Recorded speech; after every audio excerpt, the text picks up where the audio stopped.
Welcome, weary travelers of the infinite night, to the hidden realm where human emotion takes form and shadow becomes substance.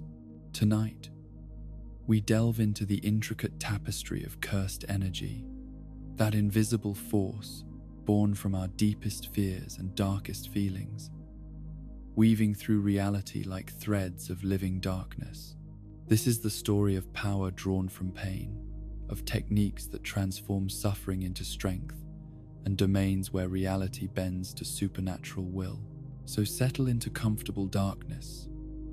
Let your breathing synchronize with the flow of cursed energy that surrounds us all, and allow yourself to drift as we explore the beautiful complexity of Jujutsu sorcery's most fundamental mysteries. Close your eyes when you're ready, and let the endless void of understanding embrace you.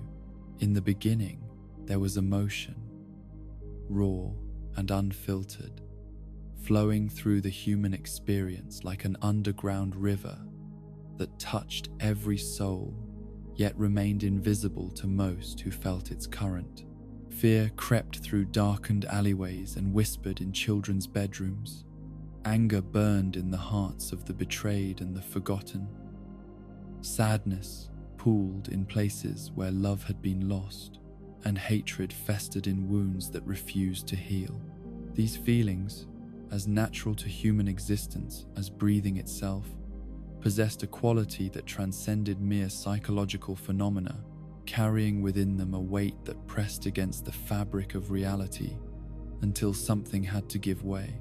The ancient understanding, passed down through generations of those who could perceive what others could not, spoke of cursed energy as the manifestation of humanity's shadow self, the collective unconscious made tangible through the sheer intensity of negative emotion experienced across millennia of human civilization.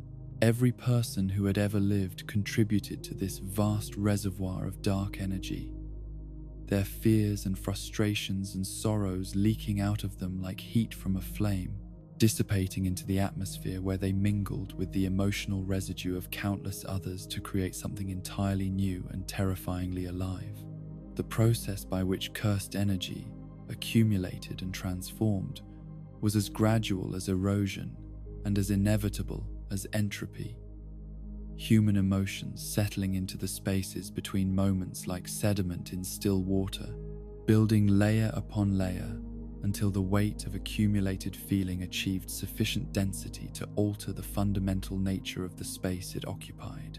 Places where tragedy had occurred became saturated with the cursed energy released during moments of extreme emotional intensity, absorbing the psychic imprint of suffering until the very air grew thick with supernatural presence that most people experienced only as vague unease or inexplicable dread. Hospitals where patients faced their mortality in sterile rooms filled with the scent of antiseptic and despair became breeding grounds for cursed spirits that fed on the terror of impending death and the grief of those who watched loved honest slip away. Schools where children endured the cruelties of adolescence and the pressures of academic achievement generated cursed energy that pooled in bathrooms and empty classrooms, taking shape as malevolent entities that reflected the particular anxieties and insecurities that flourished in educational environments, designed more for conformity than growth. The modern world, with its unprecedented population density and technological acceleration of human interaction, created conditions that previous generations could never have imagined. Millions of people living in close proximity while experiencing levels of stress and alienation that exceeded anything in recorded history. Urban centers became cauldrons of cursed energy production, the collective anxiety of rush hour traffic and corporate deadlines and social media comparison combining to generate supernatural phenomena at rates that would have overwhelmed earlier civilizations that possessed neither the knowledge nor the institutional structures necessary to address such manifestations. The emergence of cursed spirits from this accumulated negative energy followed patterns that reflected the specific fears and traumas that had given them birth. Entities shaped by the particular psychological wounds that characterize different periods of human development and cultural evolution. Ancient curses that had formed during times of plague and warfare possessed different characteristics than those born from contemporary anxieties about technology and social isolation. Each generation of cursed spirits serving as a supernatural mirror that reflected the dominant fears of the era that had created them. The relationship between individual emotional states and cursed energy production was complex and deeply personal, varying not just from person to person but within the same individual depending on circumstances, psychological development, and the presence or absence of support systems that could help process difficult feelings before they transformed into something more dangerous. People who experienced trauma without adequate healing generated cursed energy at rates that far exceeded the baseline human output, their unprocessed pain creating localized disturbances in the supernatural ecosystem that could persist for decades after the original wound had been inflicted. Children, with their intense emotional experiences and limited capacity for intellectual processing of complex feelings, were particularly prolific generators of cursed energy, their pure expressions of fear and anger and sadness, creating disturbances that adults often dismissed as imagination or attention-seeking behavior. The monsters under the bed and the shadows in the closet that terrified young minds were often more real than parents realized. Cursed spirits drawn to the rich emotional energy that children produce through their uninhibited experience of the full spectrum of human feeling. The cultural variations in cursed energy manifestation reflected the different ways that human societies had learned to process and channel negative emotions. Some traditions developing sophisticated methods for containing and neutralizing supernatural threats, while others remained vulnerable to cursed spirit activity that their worldviews could not adequately explain or address. Japanese society, with its complex relationship between emotional expression and social harmony, had evolved particularly rich traditions of supernatural awareness that recognized cursed energy as a natural consequence of human civilization rather than an aberration to be denied or ignored. The seasonal patterns of cursed energy production followed the rhythms of human psychological response to environmental changes. Winter months generating different types of supernatural activity than summer periods, the collective mood of entire populations shifting in response to factors like weather patterns and holiday stress and academic calendars that created predictable fluctuations in the kinds of cursed spirits that emerged during specific times of year. Understanding these patterns allowed experienced sorcerers to anticipate threats and position resources where they would be most needed, but the increasing unpredictability of modern life made such forecasting increasingly difficult and unreliable. The threshold at which cursed energy became perceptible to human consciousness was determined by factors that remained incompletely understood even by the most advanced researchers in Jujutsu theory. Some individuals displaying sensitivity to supernatural phenomena from early childhood, while others remained oblivious to cursed energy, even when directly exposed to manifestations that should have been impossible to ignore. The ability to perceive cursed energy seemed to correlate with psychological openness to experiences that challenged conventional understanding of reality, but the relationship was not absolute. Many highly creative and intuitive individuals showing no supernatural awareness, while some of the most rigid and conventional people possessed unexpected sensitivity to cursed phenomena. The moment of awakening to cursed energy perception was often described by those who experienced it as similar to discovering a new sense organ that had been dormant throughout their entire previous existence, suddenly becoming aware of an entire dimension of reality that had been present all along but remained invisible until some combination of circumstances aligned to grant them access to supernatural sight. The experience was typically disorienting and often frightening, the comfortable illusion of living in a purely material world shattered by the recognition that malevolent entities had been sharing their environment without their knowledge or consent. The geographical distribution of cursed energy showed distinct patterns that reflected both historical events and contemporary social conditions. Urban areas with high crime rates and economic inequality, generating different types of supernatural activity than rural regions where traditional community structures remained intact. Battlefields where large numbers of people had died violent deaths continued to produce cursed spirits centuries after the original conflicts had ended. The traumatic energy of mass casualties, creating permanent disturbances in the supernatural ecosystem that required ongoing management by successive generations of Jujutsu sorcerers. The interaction between cursed energy and modern technology remained an active area of research and debate within the Jujutsu community. Some evidence suggesting that electronic devices could influence supernatural phenomena in ways that traditional theories had not predicted, while other observations indicated that cursed energy operated according to principles that remained entirely independent of technological development. The increasing reliance on digital communication and social media platforms had created new venues for emotional expression and manipulation that appeared to be generating novel forms of cursed energy that previous generations had never encountered. The evolutionary pressure that cursed spirits faced in environments with active Jujutsu sorcerer populations led to increasing sophistication in their survival strategies and attack methods.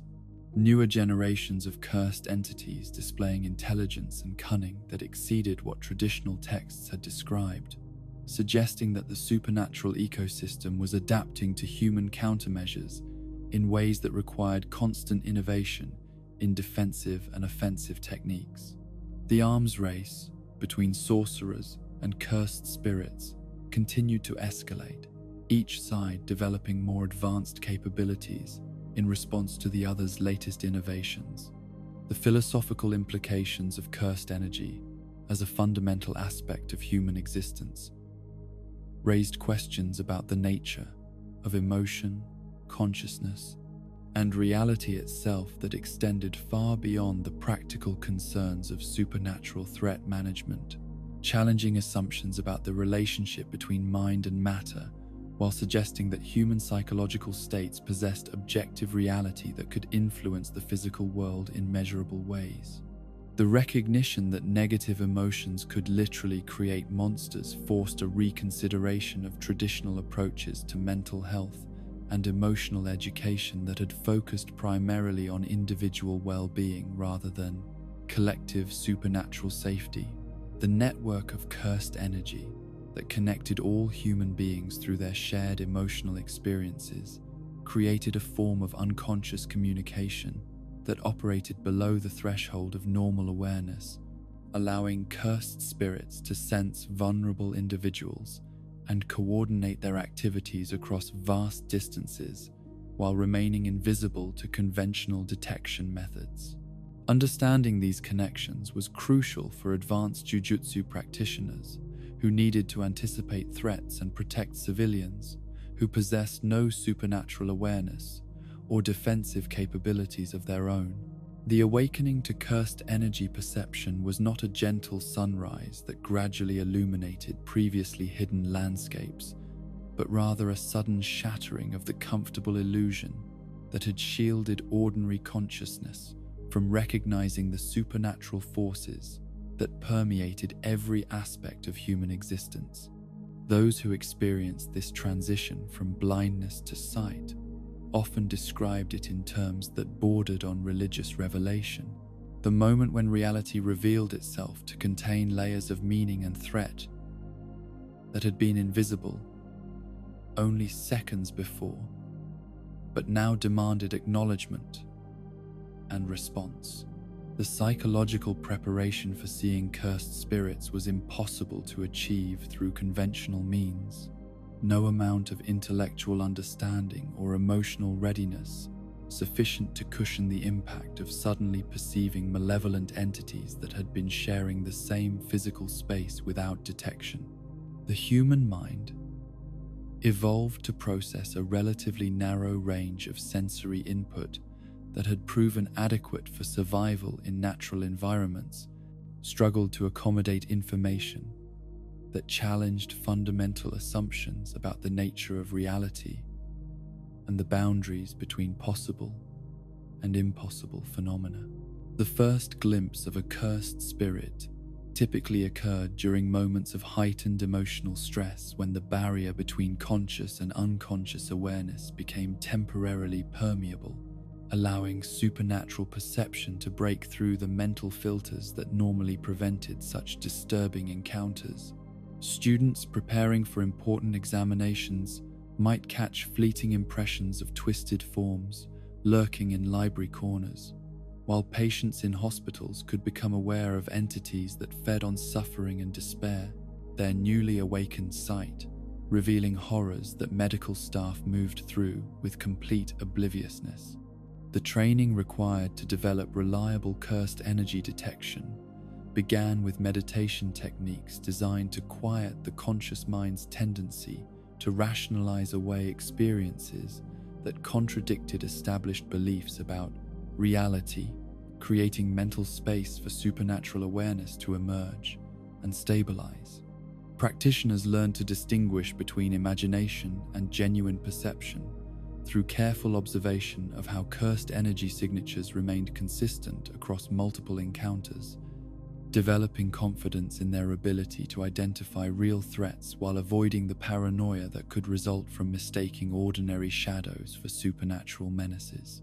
The range at which cursed energy could be detected varied dramatically between individuals and depended on factors that included natural sensitivity, training level, emotional state, and the strength of the cursed spirit or sorcerer being observed.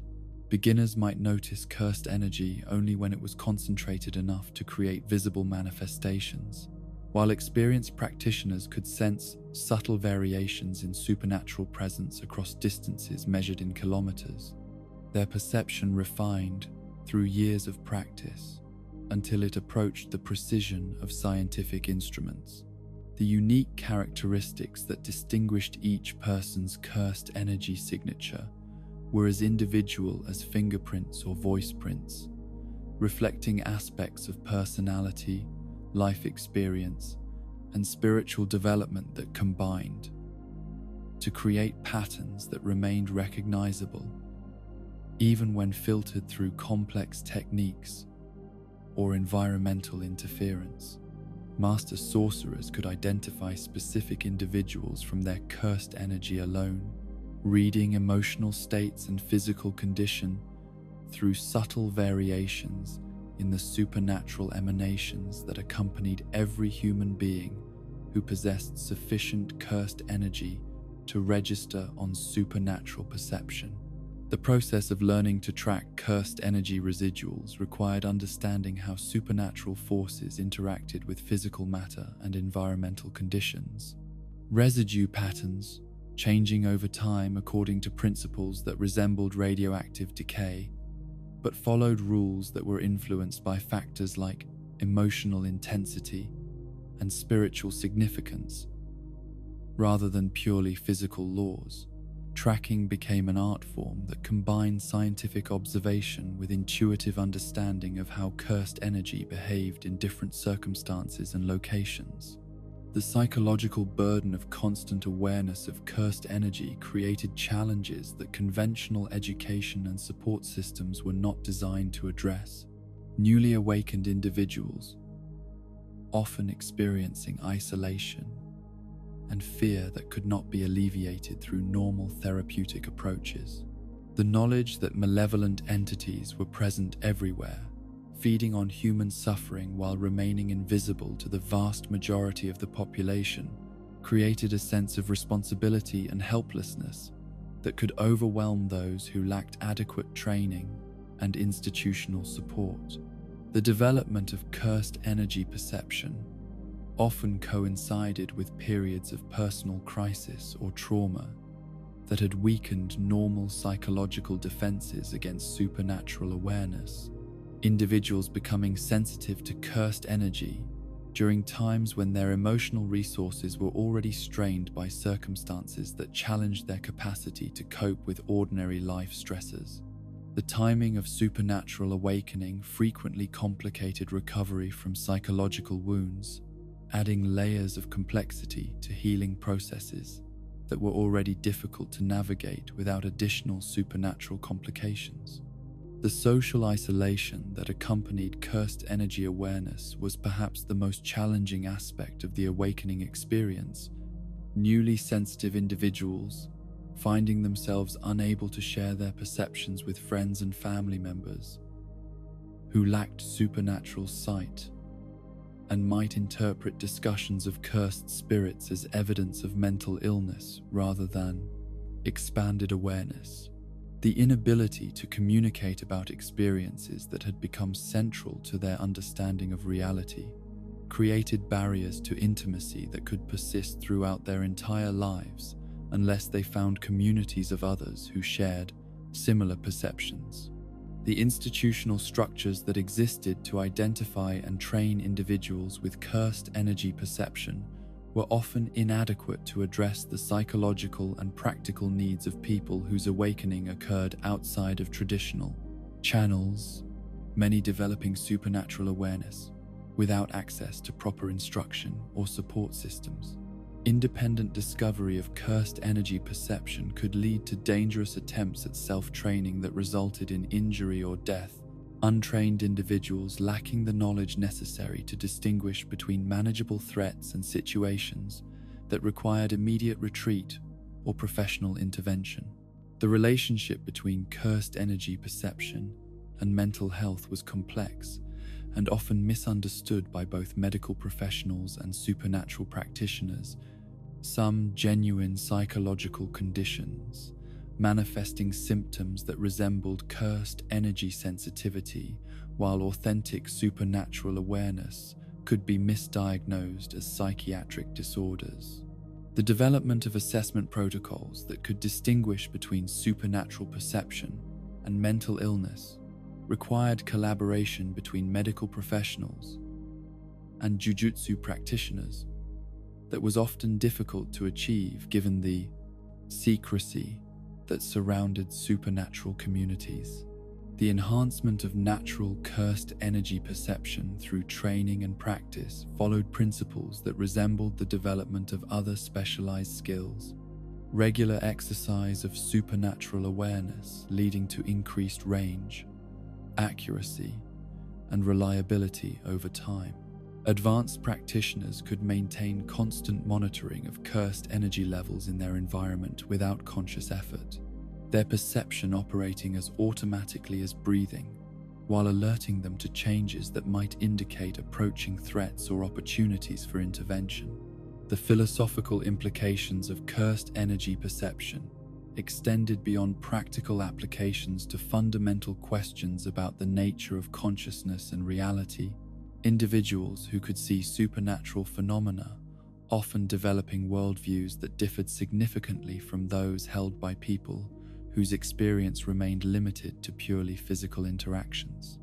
The recognition that invisible forces constantly influenced human affairs challenged assumptions about free will, causation, and the relationship between individual agency and environmental factors that operated below the threshold of ordinary awareness. The integration of cursed energy perception with normal daily activities required developing mental flexibility that could accommodate both supernatural and mundane concerns without allowing either to overwhelm the other. Practitioners learning to function effectively in social and professional contexts while remaining alert to supernatural threats that could emerge without warning. The ability to switch between normal and supernatural awareness became a crucial survival skill that required constant practice and refinement throughout a sorcerer's career. The education of children who displayed early cursed energy sensitivity, presented unique challenges that required balancing protection from supernatural threats with normal developmental needs. Young people needing to acquire both supernatural defensive skills and conventional social competencies that would allow them to function in society. The psychological development of children with cursed energy perception often proceeded differently than their peers. Early exposure to supernatural threats, creating maturity and caution that could interfere with normal childhood experiences, while providing insights into reality that their age-matched companions could not share or understand. The measurement and quantification of cursed energy strength allowed experienced practitioners to assess threats and allocate resources appropriately, but the scales used for such measurements were based on comparative rather than absolute standards that could vary between regions and time periods. Understanding the limitations of cursed energy assessment was crucial for avoiding overconfidence or inadequate preparation when facing unknown supernatural entities that might possess capabilities that exceeded previous experience or theoretical predictions. The environmental factors that influenced cursed energy perception included atmospheric conditions, electromagnetic fields, and spiritual significance of locations, all combining to create complex patterns of supernatural visibility that could change rapidly based on circumstances beyond the perceiver's control. Learning to compensate for environmental interference was an advanced skill that required years of practice and deep understanding of how cursed energy interacted with both natural and artificial conditions that characterized modern environments. The ethical considerations surrounding cursed energy perception included questions about responsibility for intervention when supernatural threats were detected, the extent to which awakened individuals were obligated to protect those who remained unaware of dangers they could not perceive. The knowledge that cursed spirits were constantly present created moral dilemmas about when action was required and when interference with natural processes might cause more harm than benefit, decisions that required wisdom and judgment that often exceeded what could be expected from individuals who had recently discovered their supernatural abilities. The mastery of cursed energy required more than simple awareness of its presence, demanding a level of emotional discipline that challenged every assumption about the relationship between feeling and power that most human beings develop during their formative years. The fundamental truth that cursed energy emerged from negative emotions created a paradox that defined the entire practice of Jujutsu sorcery, practitioners needing to cultivate control over the very feelings that generated their supernatural abilities while avoiding the complete suppression of emotion that would eliminate their access to cursed energy entirely.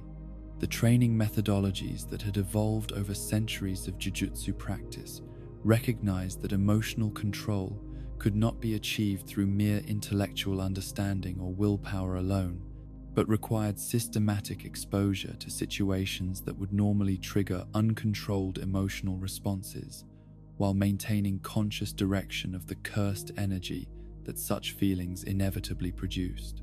The techniques developed by master instructors like Satoru Gojo represented sophisticated approaches to emotional education that treated feelings not as obstacles to overcome, but as resources to be refined and channeled toward constructive purposes.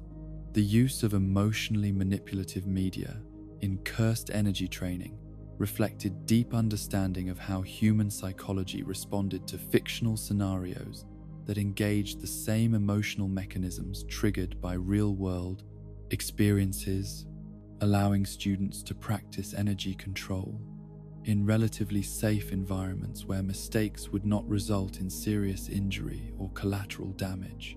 The selection of specific films or literature for training purposes required careful consideration of individual student psychology, matching emotional triggers to personal experiences and traumas, in ways that would promote growth rather than re-traumatization.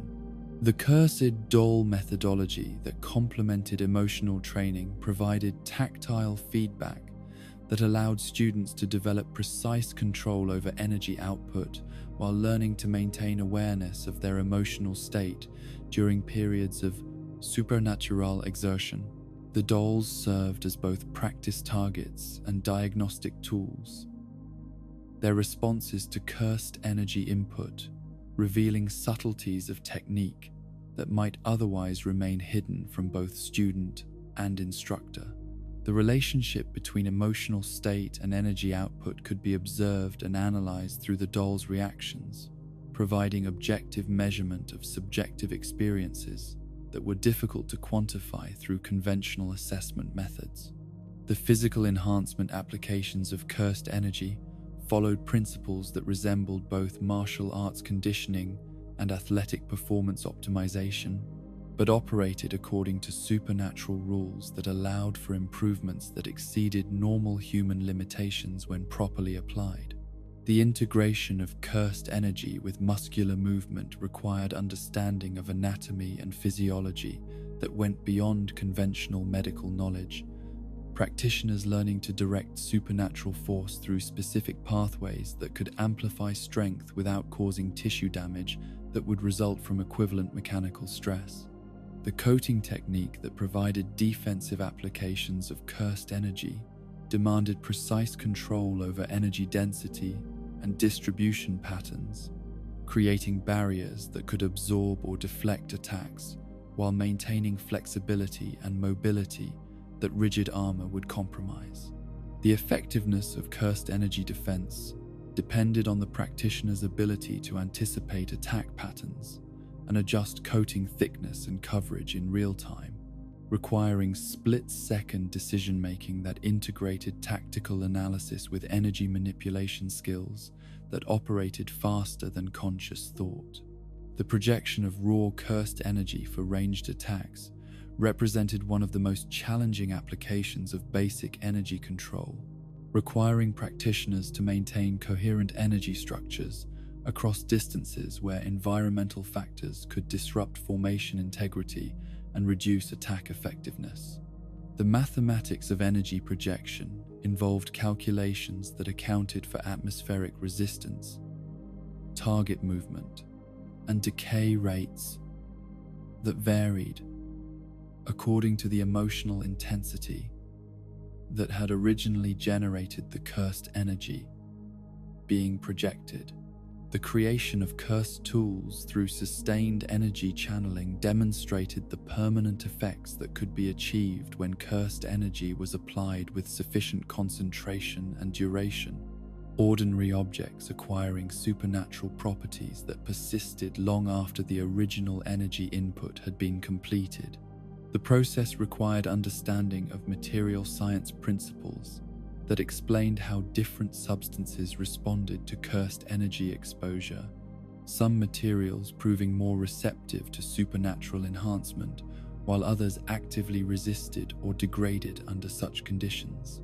The development of individual cursed energy capacity followed patterns that resembled physical fitness training in some respects, but required approaches that addressed psychological and spiritual factors that conventional exercise could not influence. The expansion of personal energy reserves demanded confronting emotional blocks and psychological defenses that might limit access to the full spectrum of human feeling. Practitioners often needing to process unresolved traumas or suppressed emotions before achieving significant increases in their cursed energy output.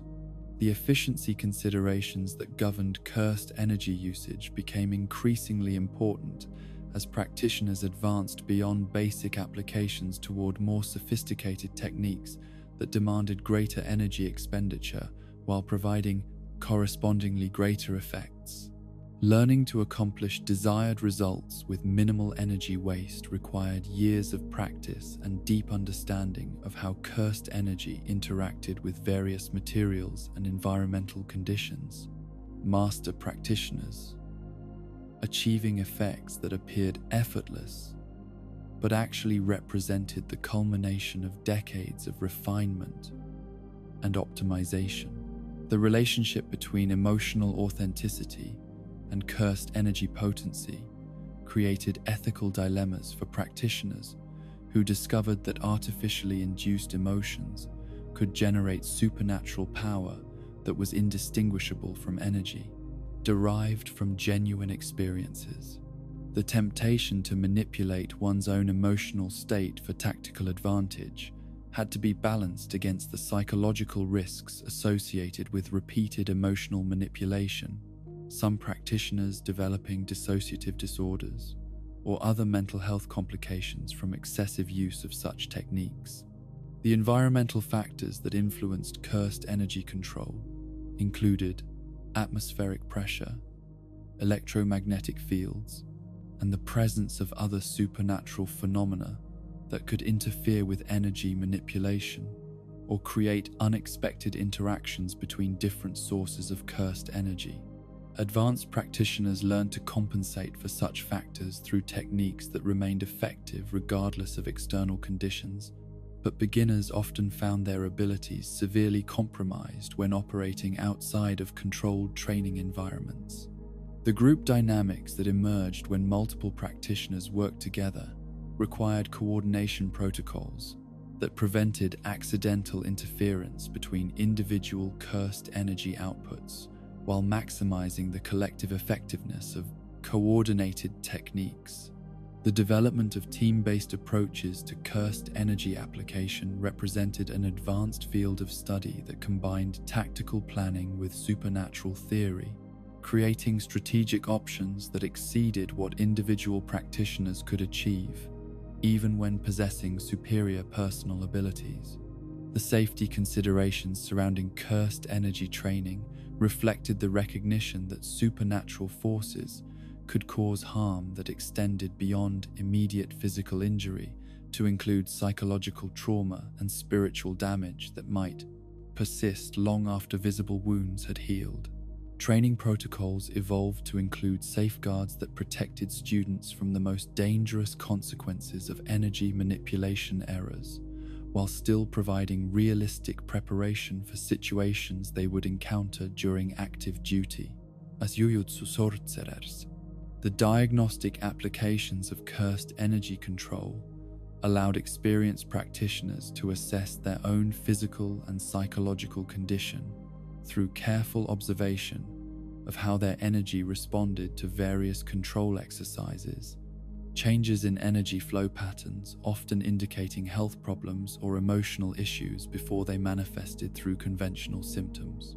Self-monitoring became an essential skill for maintaining optimal performance and avoiding the degradation of abilities that could result from neglecting physical or mental health maintenance.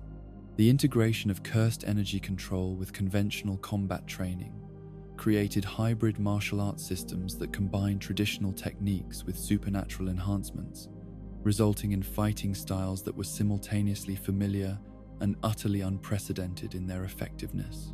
The development of such integrated approaches required instructors who possessed mastery of both conventional and supernatural combat methods, individuals rare enough that most training programs could provide only partial preparation in combined techniques.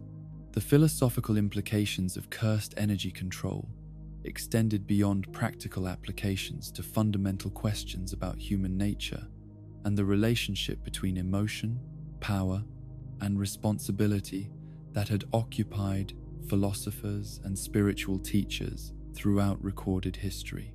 The recognition that negative emotions could be transformed into constructive force challenged traditional approaches to emotional regulation that emphasized suppression or elimination of difficult feelings rather than their integration and utilization.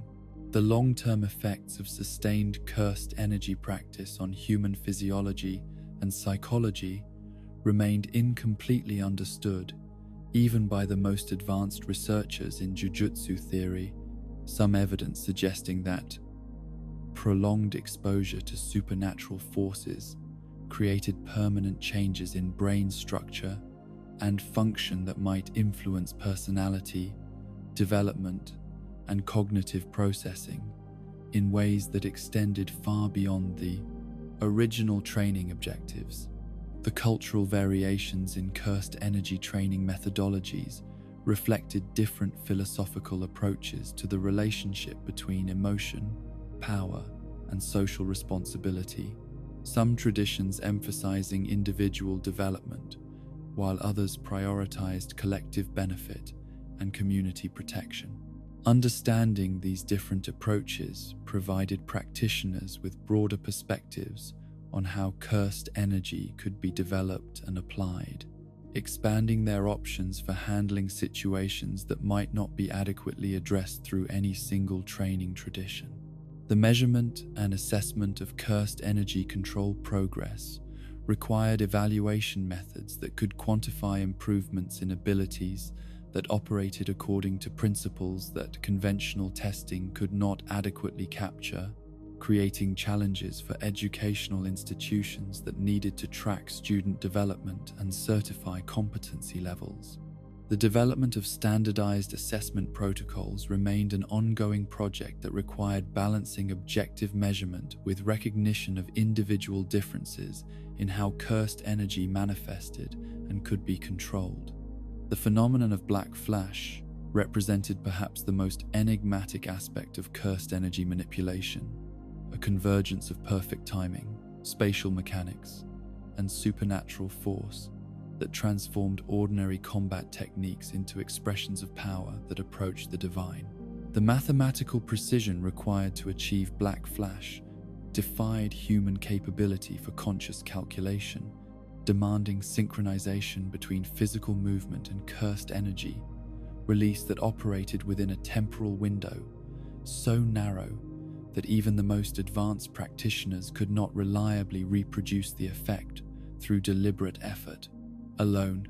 The timing requirement of 0.000001 seconds created a paradox that challenged conventional understanding of how human consciousness could interact with physical reality, the interval being shorter than normal reaction times, yet somehow accessible to practitioners who achieved states of perfect focus that transcended ordinary awareness.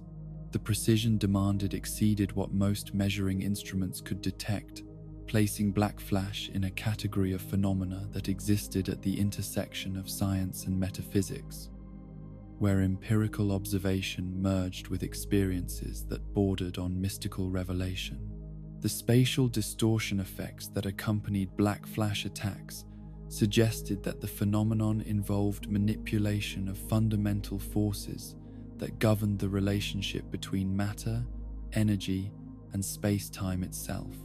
The 2.5 times power amplification factor represented not merely additive enhancement, but qualitative transformation that created effects which could not be achieved through any amount of additional cursed energy, applied through conventional methods, indicating that black flash accessed principles of supernatural mechanics that remained beyond current theoretical understanding. The historical records of black flash achievement revealed patterns that suggested the phenomenon was more accessible to practitioners who approached combat with intuitive rather than analytical mindsets. Individuals who could surrender conscious control in favor of deeper states of awareness that allowed supernatural timing to emerge spontaneously. The correlation between black flash frequency and emotional authenticity indicated that the technique required genuine engagement with the moment rather than tactical calculation. Practitioners needing to achieve states of presence that eliminated the temporal gap between intention and action. Kento Nanami's record of 4 consecutive black flash attacks during his career represented an achievement that bordered on legendary status within the Jujutsu community, demonstrating sustained access to perfect timing that required maintaining peak awareness across multiple combat exchanges, while managing the physical and psychological demands of high-level supernatural combat. The methodical approach that characterized Nanami's fighting style seemed contradictory to the spontaneous nature of Black Flash, yet his success suggested that disciplined preparation could create conditions where perfect timing became more likely to emerge.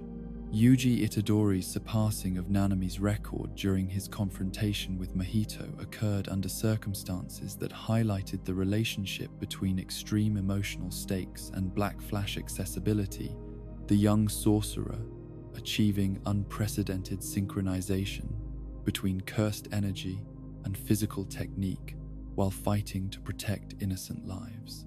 The psychological state that enabled such performance appeared to involve complete abandonment of self-preservation instincts in favor of total commitment to protecting others, suggesting that Black Flash might be more readily accessible to practitioners whose motivations transcended personal survival or advancement.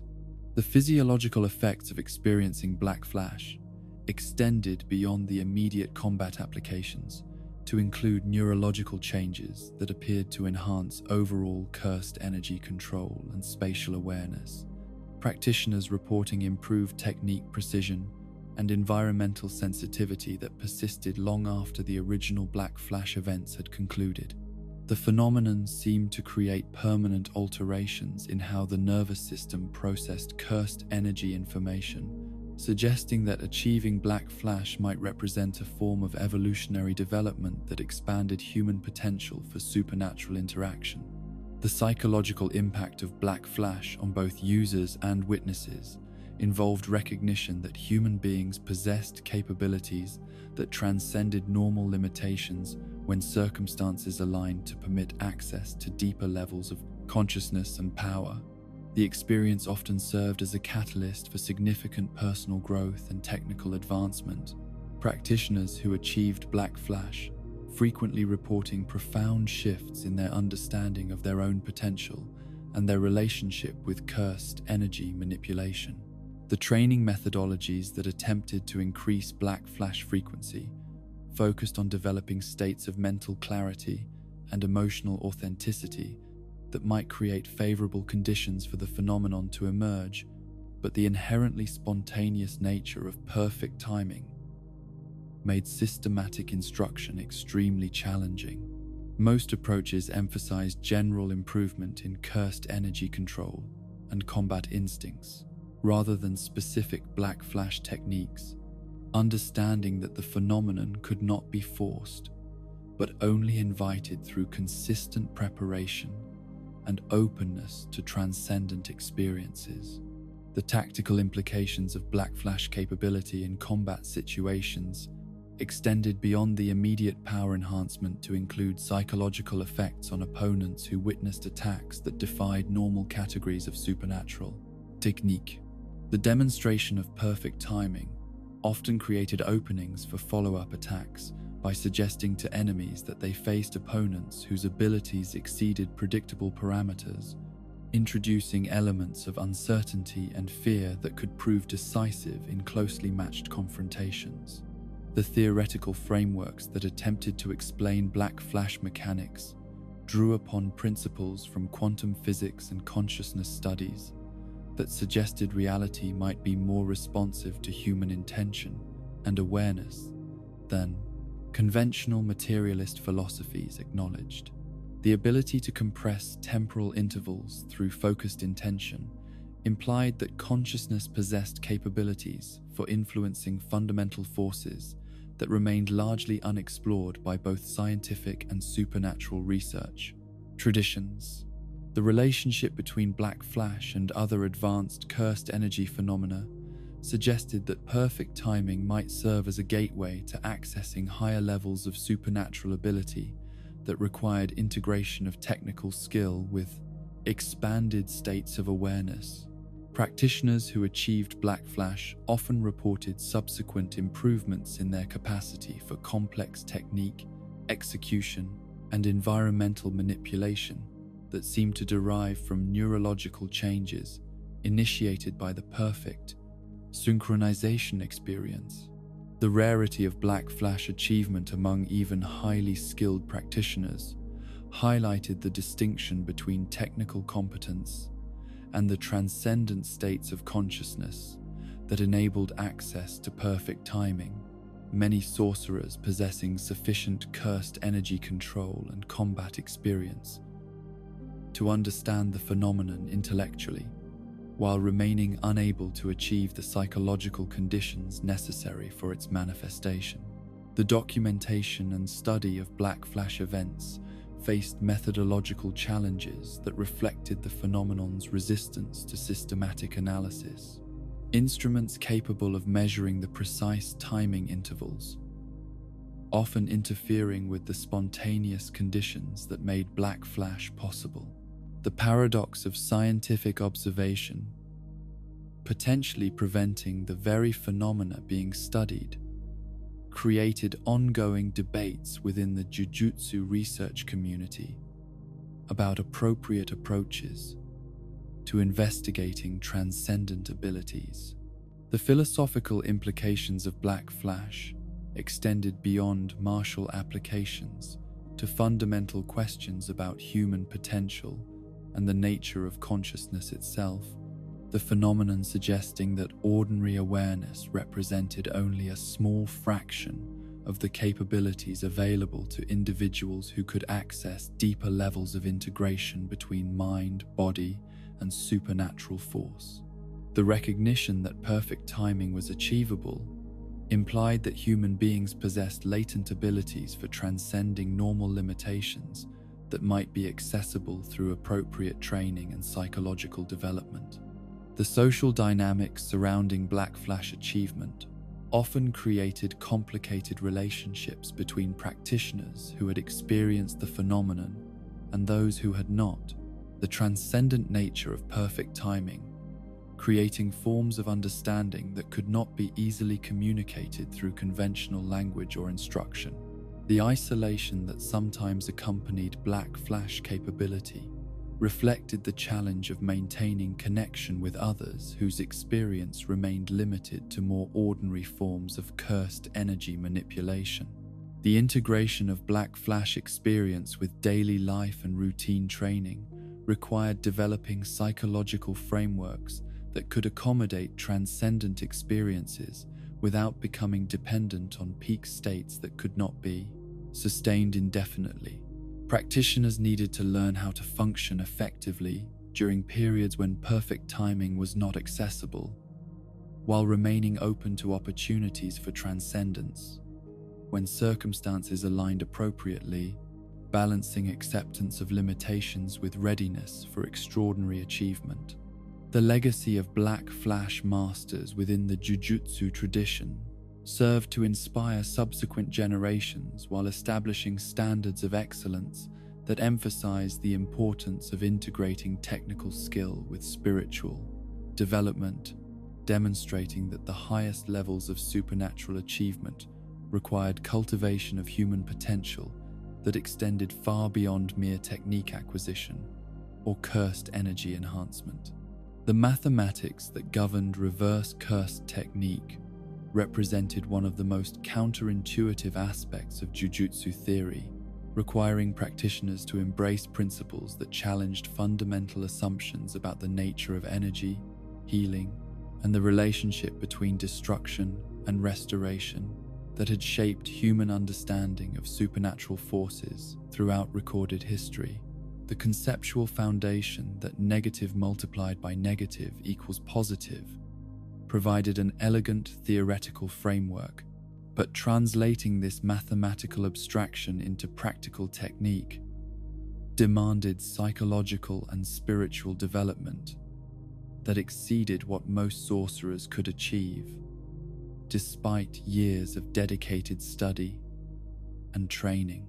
The process of converting cursed energy streams into positive healing force required practitioners to maintain simultaneous awareness of multiple energy flows while performing calculations that operated faster than conscious thought. The complexity of the conversion process, demanding mental discipline that approached meditative states where normal cognitive limitations could be transcended through focused intention. The ability to perceive cursed energy as mathematical relationships rather than purely destructive force represented a fundamental shift in perspective that challenged the emotional associations that most people developed with supernatural phenomena during their initial exposure to cursed spirits and combat applications. The extreme rarity of reverse curse technique mastery reflected not merely technical difficulty, but the profound psychological transformation required to perceive healing potential within forces that manifested primarily as sources of harm and destruction. Throughout most practitioners' experience with cursed energy manipulation, the mental flexibility necessary to maintain contradictory conceptual frameworks simultaneously while performing complex energy manipulations under stress demanded cognitive resources that few individuals possessed in sufficient quantity to achieve reliable proficiency in reverse cursed technique applications. The medical applications of reverse cursed technique created healing capabilities that exceeded conventional medicine in both speed and scope. Practitioners able to restore tissue damage that would normally result in permanent disability or death, while addressing injuries at the cellular level that surgical intervention could not adequately repair. The precision required for effective healing demanded detailed understanding of human anatomy and physiology that went beyond basic medical knowledge to include awareness of how cursed energy interacted with biological systems at the first molecular level, information that was not available through conventional educational channels.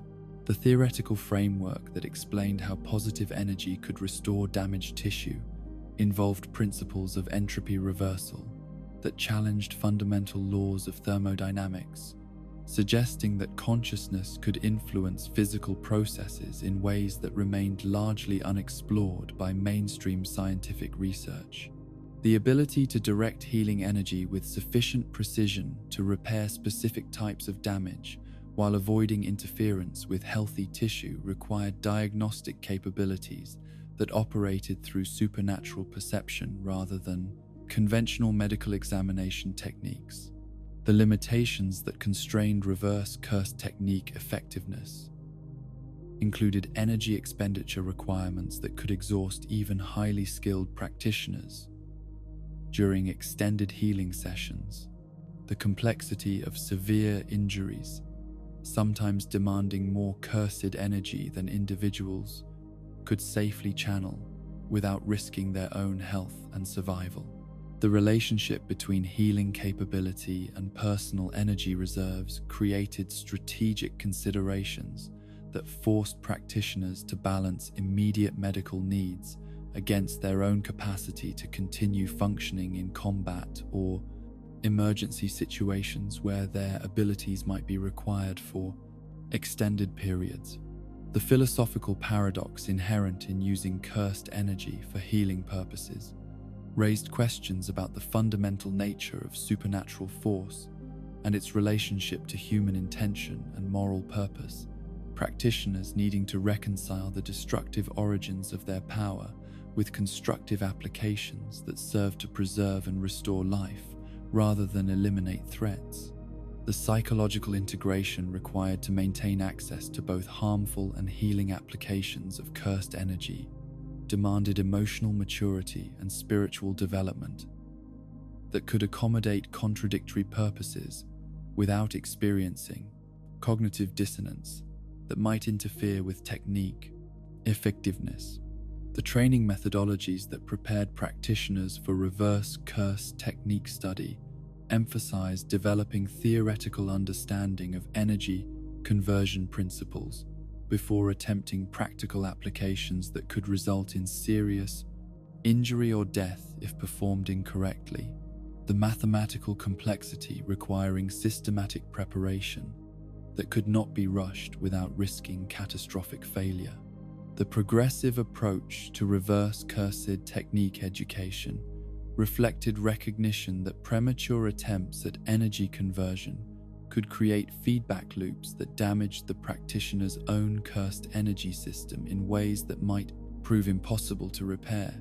The diagnostic applications of reverse curse technique allowed advanced practitioners to assess injury severity and treatment requirements through supernatural perception that revealed damage patterns invisible to conventional medical examination, cursed energy sensitivity, providing information about cellular health and healing potential that could inform treatment decisions and prognosis evaluation.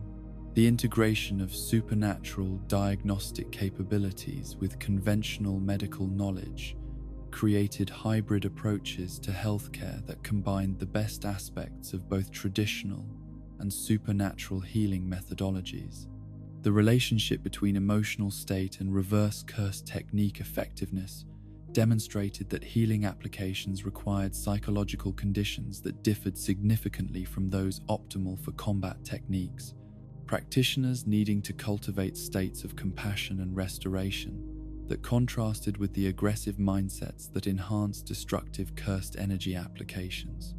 The emotional authenticity required for effective healing demanded genuine concern for patient welfare rather than mere technical competence, indicating that reverse curse technique mastery involved moral and spiritual development alongside technical skill acquisition. The energy efficiency considerations that governed reverse curse technique applications required practitioners to develop optimization strategies that could accomplish maximum healing benefit with minimum energy expenditure. Advanced techniques involving targeted restoration of critical systems rather than comprehensive regeneration of all damaged tissue. The strategic approach to energy allocation during healing sessions reflected understanding that partial restoration might be preferable to complete healing if energy conservation allowed for treatment of additional patients or maintained reserves necessary for continued combat effectiveness.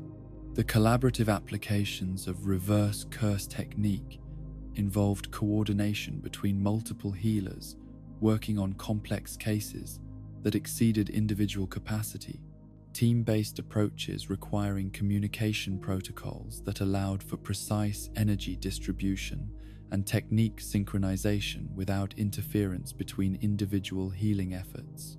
The development of group healing methodologies represented an advanced field of study that combined medical knowledge with tactical coordination skills, creating treatment capabilities that could address mass casualty situations or injuries that required sustained healing efforts across extended time periods. The research into reverse curse technique enhancement explored methods for improving conversion efficiency and expanding the range of injuries that could be effectively treated through supernatural healing, investigations that required careful experimentation with energy manipulation principles, while maintaining safety protocols that protected both researchers and subjects. The advancement of reverse curse technique theory demanded collaboration between healers, theorists, and medical professionals that could integrate supernatural and conventional approaches to understanding biological restoration processes. The institutional support systems that sustained reverse cursed technique practitioners included specialized training facilities and research programs that provided resources necessary for developing healing capabilities while maintaining standards that ensured competency and safety in practical applications. The infrastructure required for effective reverse curse technique education exceeded what most Jujutsu institutions could provide independently, creating networks of cooperation between organizations that specialized in different aspects of supernatural healing research and training. The psychological support required for individuals who dedicated their careers to reverse curse technique practice addressed the unique stresses associated with constant exposure to severe injuries and life-threatening medical emergencies that characterized healing specialist duties. The emotional toll of witnessing extensive human suffering while bearing responsibility for treatment outcomes, created occupational hazards that required specialized counseling and support services designed to address the particular challenges faced by supernatural healers. The evolution of reverse cursed technique applications reflected ongoing research into energy conversion principles and healing methodologies that expanded the scope of treatable conditions while improving treatment effectiveness and reducing energy requirements for complex procedures.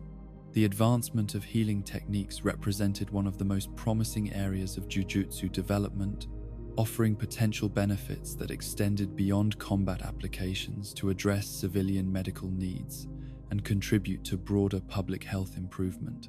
The integration of reverse curse technique training with conventional medical education created hybrid programs that prepared practitioners to function effectively in both supernatural and ordinary healthcare environments. Graduates possessing capabilities that bridge traditional and extraordinary healing methodologies. The development of such integrated training reflected recognition that future healthcare systems might benefit from incorporating supernatural healing capabilities alongside conventional medical technologies and treatment approaches. The ethical considerations surrounding reverse curse technique practice included questions about resource allocation and treatment prioritization. When healing capabilities were limited and demand exceeded capacity, practitioners facing moral dilemmas about which patients to treat when not all could be saved. The responsibility associated with life and death medical decisions created psychological pressures that required careful preparation and ongoing support to prevent burnout and moral distress that could compromise both personal well-being and treatment effectiveness. The manifestation of cursed techniques represented the most profoundly personal aspect of Jujutsu sorcery, each individual's supernatural abilities emerging as unique expressions of their deepest psychological patterns, traumatic experiences, and fundamental approaches to interpreting and interacting with reality itself. These techniques were not skills that could be learned through instruction or imitation, but rather organic developments that grew from the intersection of personal history, emotional architecture, and the particular way that each person's consciousness processed the relationship between intention and supernatural force. The childhood emergence of cursed techniques typically occurred during periods of intense emotional development, when young minds were most receptive to experiences that challenged conventional understanding of cause and effect. The techniques manifesting as responses to specific psychological needs or environmental pressures that shaped how children learned to cope with circumstances beyond their control.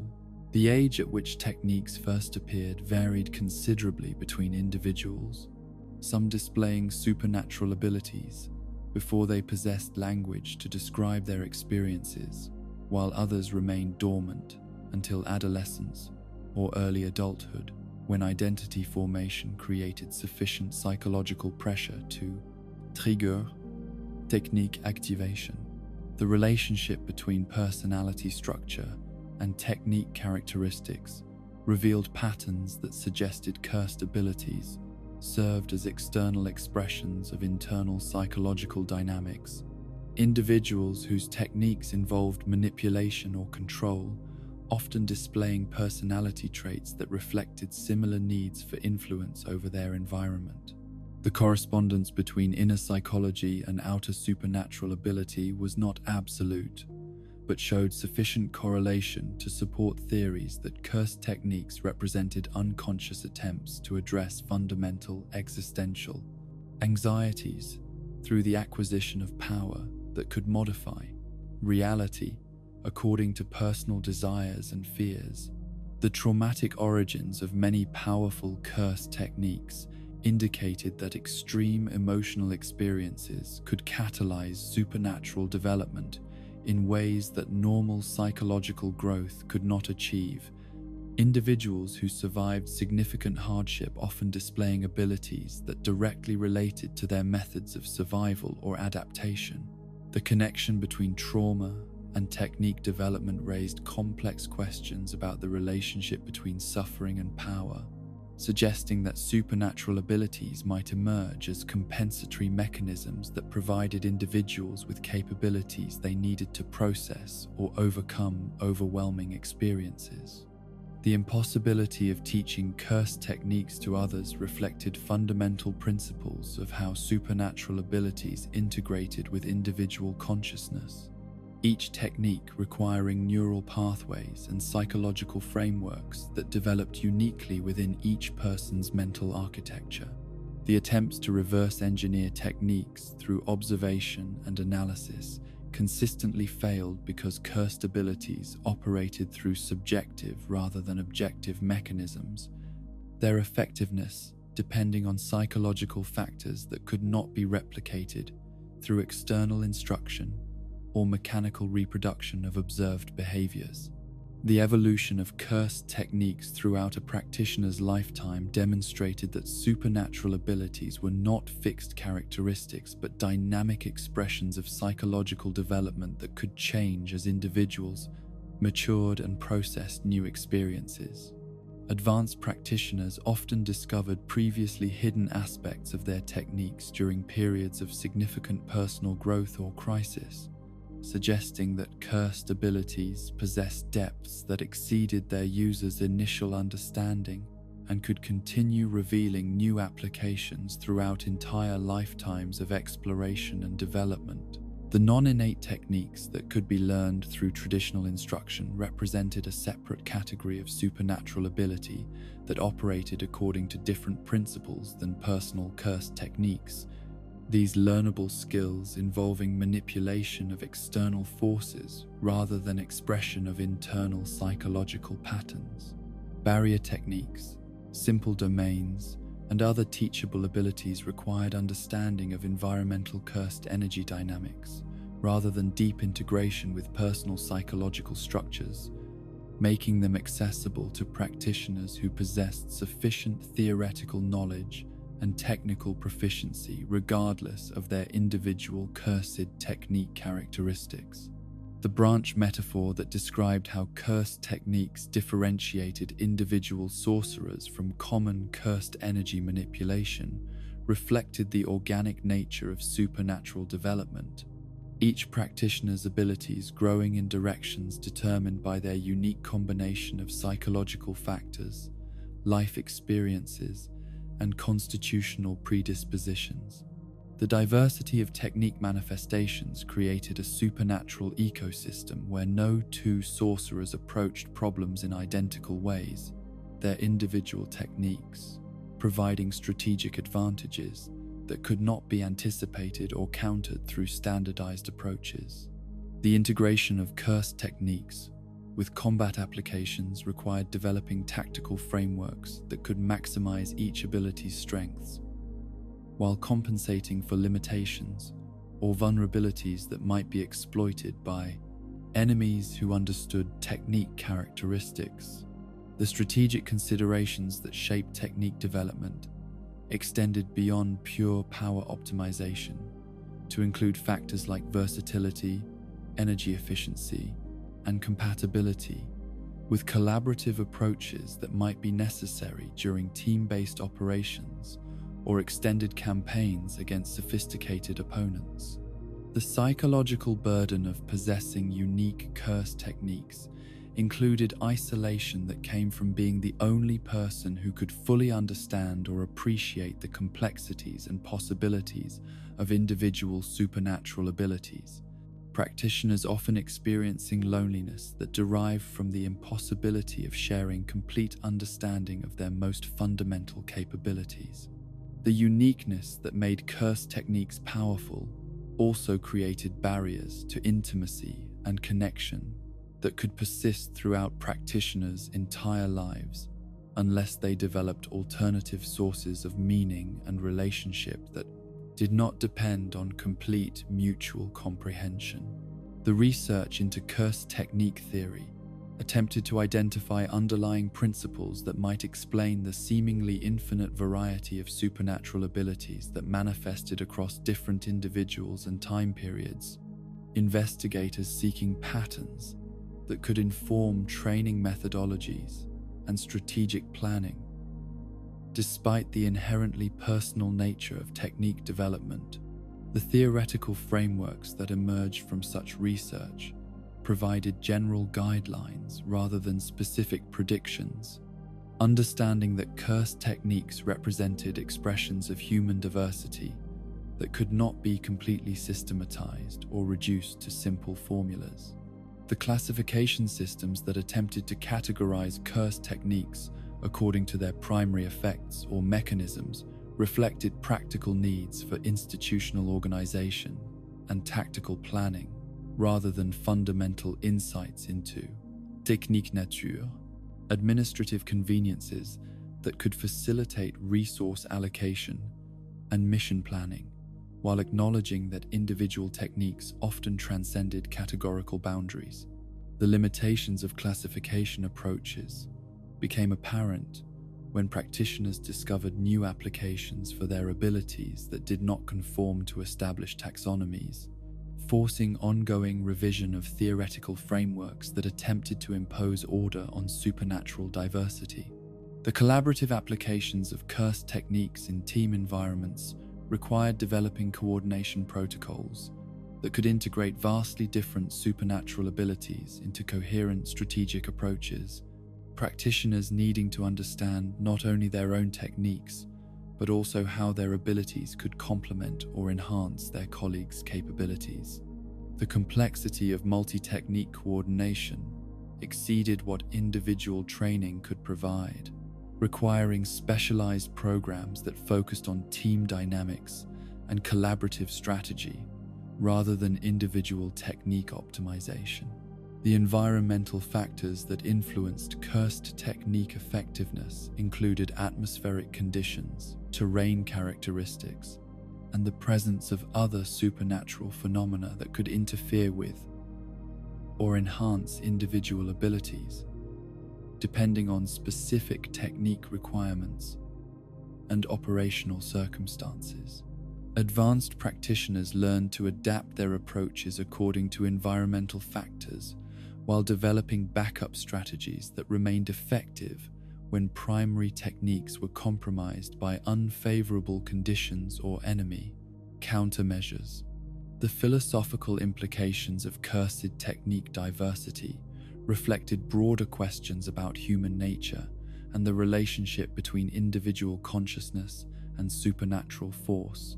The infinite variety of technique manifestations, suggesting that reality itself might be more responsive to personal intention and creativity than conventional materialist worldviews acknowledged. The recognition that each person possessed unique potential for supernatural expression challenged hierarchical approaches to power and ability that emphasized conformity over individual development and creative exploration. The institutional challenges created by cursed technique diversity included difficulties in developing standardized training programs and assessment protocols that could accommodate the vast range of supernatural abilities while maintaining quality control and safety standards. Educational institutions needed to balance individual technique development with common skill requirements that all practitioners would need, regardless of their specific abilities, creating hybrid approaches that combined personalized instruction with standardized curriculum components. The social dynamics surrounding cursed technique revelation and discussion reflected complex negotiations between privacy and cooperation that characterized relationships within supernatural communities. Practitioners needing to share enough information about their abilities to enable effective collaboration while protecting techniques from potential exploitation or countermeasure development. The balance between openness and secrecy required ongoing judgment calls that could significantly impact both individual effectiveness and team cohesion in high-stakes operational environments. The legacy considerations that shaped how practitioners approached technique development and application included recognition that individual abilities would influence not only personal effectiveness, but also institutional knowledge and cultural evolution within supernatural communities. The responsibility for advancing collective understanding while maximizing individual potential created motivational frameworks that extended beyond personal advancement to include contributions to broader human development and supernatural capability enhancement across entire generations of future practitioners. The ancient bloodlines that carried inherited curse techniques represented living repositories of supernatural knowledge that had been refined and perfected across centuries of careful cultivation, each generation building upon the accumulated wisdom and power of their ancestors while adapting traditional abilities to address contemporary challenges and opportunities. These family lineages served as both guardians of Jujutsu tradition and innovators who pushed inherited techniques toward ever greater levels of sophistication and effectiveness, their bloodline abilities forming the backbone of institutional power within supernatural society. The Gojo family's mastery of the limitless technique represented perhaps the most mathematically complex inherited ability in recorded Jujutsu history. Their spatial manipulation capabilities, operating according to principles that challenged fundamental assumptions about the nature of infinity, distance, and the relationship between conceptual mathematics and physical reality. The technique's theoretical foundation required understanding of advanced calculus and topology that exceeded what most educational institutions could provide, family members needing to develop intuitive comprehension of infinite series and spatial geometry that operated faster than conscious calculation during combat applications. The six eyes that occasionally manifested within the Gojo bloodline provided the computational power necessary to utilize the limitless technique at its full potential, the supernatural perception allowing practitioners to process the mathematical relationships required for spatial manipulation with precision that approached divine calculation. The combination of six eyes and limitless occurred perhaps once in several centuries, creating individuals whose power transcended normal categories of supernatural ability and approached levels that challenged the fundamental balance between human civilization and cursed spirit activity throughout Japan.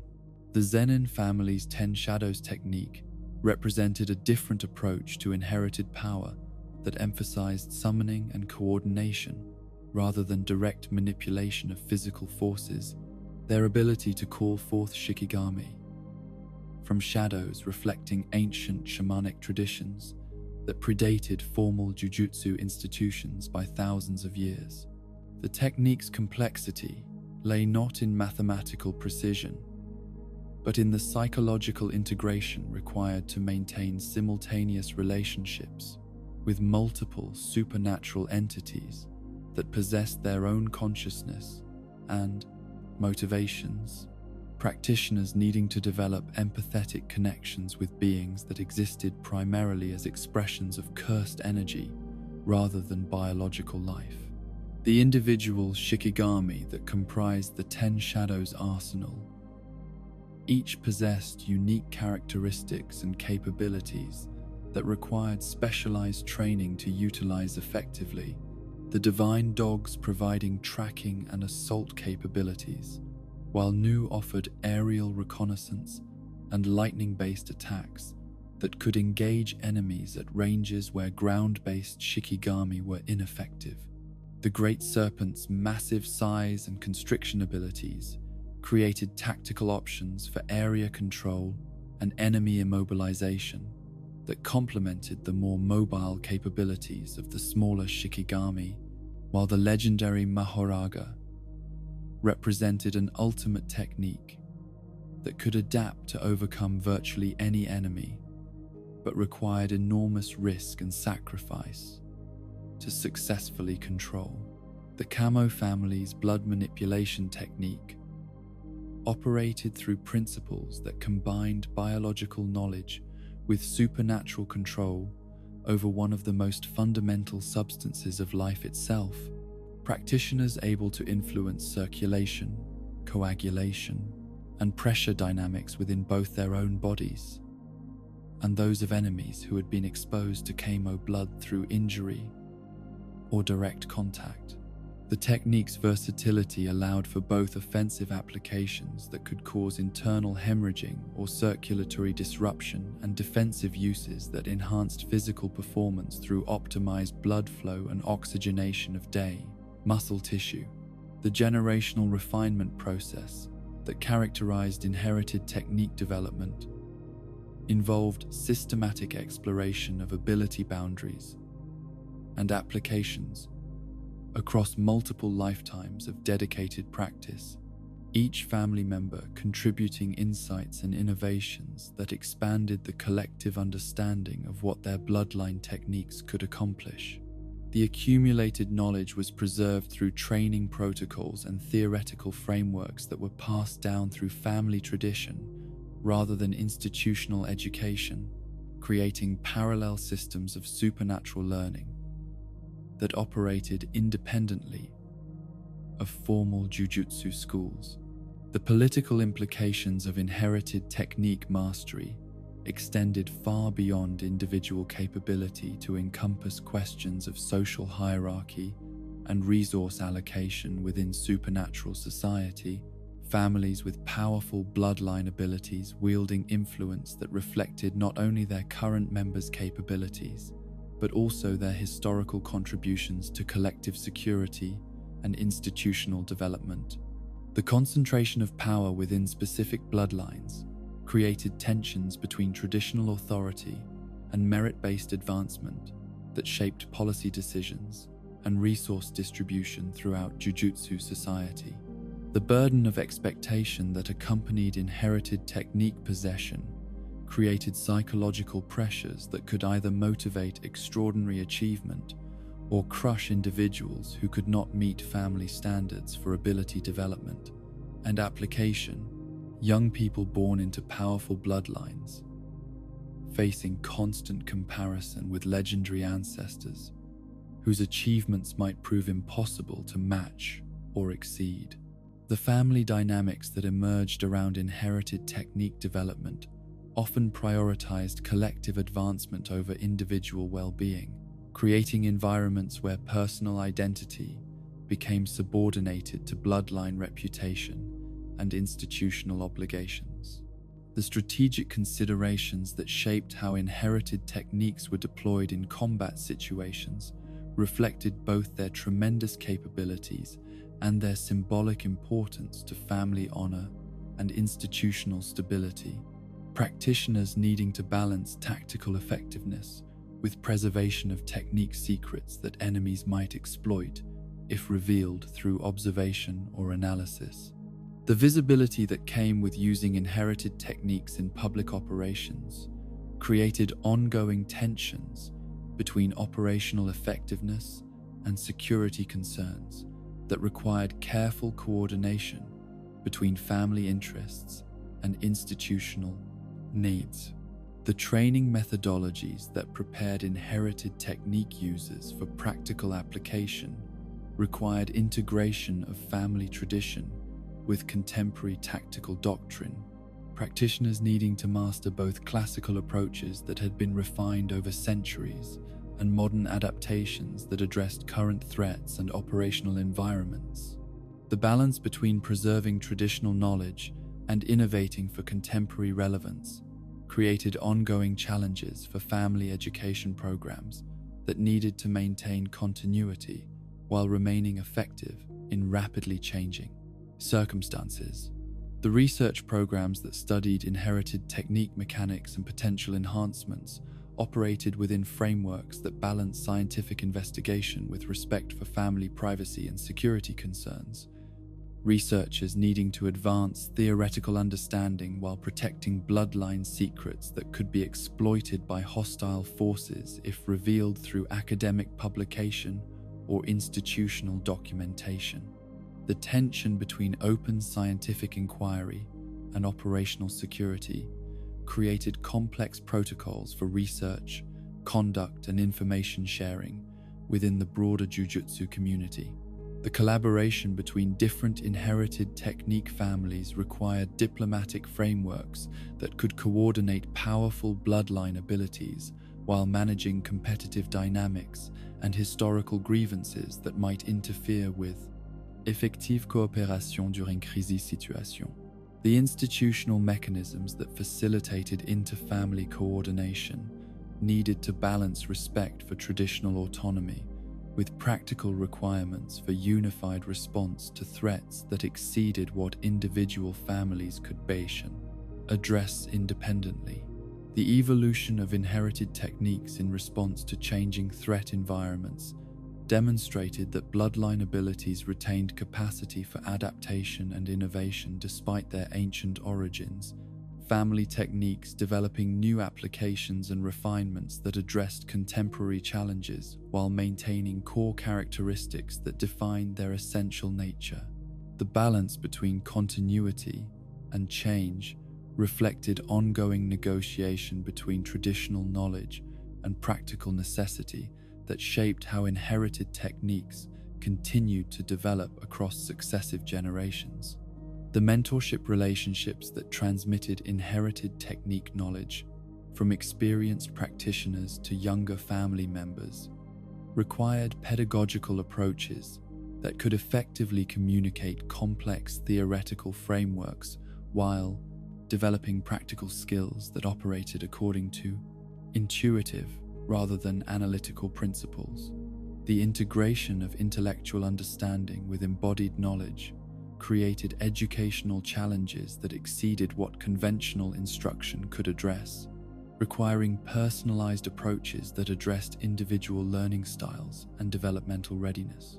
The institutional support systems that sustained inherited technique families included specialized resources and infrastructure that recognized the unique requirements for maintaining bloodline abilities across multiple generations, providing medical care, research facilities, and security measures that address the particular vulnerabilities and needs associated with powerful, inherited techniques. The resource allocation required for supporting these families created ongoing policy questions about public benefit and private advantage that influenced broader decisions about supernatural society, organization, and governance. The cultural significance of inherited techniques extended beyond their practical applications to encompass questions of identity, tradition, and the relationship between individual achievement and collective heritage that shaped how bloodline families understood their place within broader human civilization. The responsibility for preserving and advancing inherited techniques created motivational frameworks that connected personal development with historical continuity and future security, inspiring dedication that transcended individual ambition to encompass multi-generational commitment to collective advancement and protection. The ancient art of Shikigami summoning represented one of the most psychologically demanding forms of curse technique mastery, requiring practitioners to maintain complex relationships with supernatural entities that existed primarily as manifestations of cursed energy, yet possessed consciousness, autonomy, and motivations that could conflict with their summoners' intentions. The bonds that connected sorcerers to their Shikigami transcended simple master-servant dynamics to encompass partnerships that demanded mutual respect, understanding, and coordination between fundamentally different forms of existence that shared temporary alliance for combat and strategic purposes. The Ten Shadows technique that defined the Zenin family's approach to Shikigami mastery allowed practitioners to access a predetermined collection of supernatural creatures whose abilities complemented each other in ways that had been refined across generations of tactical development and strategic innovation. Each shadow represented not merely a tool or weapon, but a complete entity with individual characteristics that required personalized approaches to summoning, control, and combat coordination. Practitioners needing to develop intimate knowledge of their Shikigami's preferences, limitations, and optimal deployment conditions. The divine dogs that served as the foundational Shikigami for Ten Shadows practitioners provided tracking capabilities that operated through supernatural senses that could detect cursed energy signatures across vast distances while maintaining loyalty and obedience that made them reliable partners in both reconnaissance and direct combat applications. The psychological bond that developed between summoner and divine dogs often served as a template for relationships with more complex Shikigami, practitioners learning through these initial partnerships how to maintain communication and coordination with entities whose thought processes differed significantly from human consciousness. The summoning of Nu represented advancement to aerial combat capabilities that required understanding of three-dimensional tactical thinking and coordination between ground-based operations and airborne support. The creature's lightning-based attacks, providing both offensive capabilities and area denial effects that could control enemy movement across battlefield environments. The integration of Nu's abilities with other Shikigami required timing and spatial awareness that exceeded what individual combat training could provide. Practitioners needing to develop intuitive understanding of how multiple supernatural entities could coordinate their actions without interfering with each other's effectiveness. The Great Serpent's massive size and constriction capabilities created tactical opportunities for area control and enemy immobilization that required careful consideration of environmental factors and collateral damage potential. The creature's effectiveness, depending not only on summoner skill, but also on terrain characteristics and the presence of civilians or allies who might be endangered by its deployment. The psychological relationship required to maintain control over such a powerful entity demanded confidence and authority that could withstand the creature's natural predatory instincts while channeling its abilities toward constructive rather than purely destructive purposes. The legendary Mahoraga represented the ultimate expression of Ten Shadows' technique mastery, a Shikigami whose adaptive capabilities could theoretically overcome any opponent, but required enormous personal risk and sacrifice from practitioners who attempted to control its power. The creature's ability to adapt to and eventually counter any technique or attack pattern it encountered made it potentially invaluable against overwhelming enemies. But the psychological and physical demands of maintaining control over such an entity exceeded what most practitioners could sustain without risking their own destruction. The ritual requirements that governed Shikigami summoning involved complex protocols that ensured proper binding and control, while respecting the supernatural nature of the entities being called into physical manifestation. Practitioners needing to maintain ceremonial precision that acknowledged both their authority as summoners and their dependence on cooperation from beings whose existence transcended normal categories of life and death. The balance between command and partnership required diplomatic skills that were rarely emphasized in conventional combat training, but proved essential for effective Shikigami utilization. The evolutionary potential that characterized advanced Shikigami demonstrated that these entities possessed capacity for growth and development that paralleled their summoners' advancement, creatures becoming more powerful and sophisticated as their relationships with practitioners deepened and their combat experience accumulated across multiple deployments. The symbiotic nature of this development created incentives for long-term partnership building that extended beyond immediate tactical considerations to encompass mutual advancement that benefited both summoner and Shikigami across extended periods of collaboration. The comparison between traditional Shikigami summoning and Suguru Geto's cursed spirit manipulation revealed fundamental differences in approach and philosophy that reflected contrasting views about the relationship between human, sorcerers, and supernatural entities. 10 Shadows practitioners working with predetermined allies, while cursed spirit manipulators captured and controlled hostile entities through force rather than partnership. The ethical implications of these different approaches created ongoing debates within the Jujutsu community about appropriate methods for utilizing supernatural beings in human conflicts. The psychological demands of maintaining multiple simultaneous relationships with different Shikigami required emotional intelligence and empathetic capabilities that exceeded what conventional combat training could develop.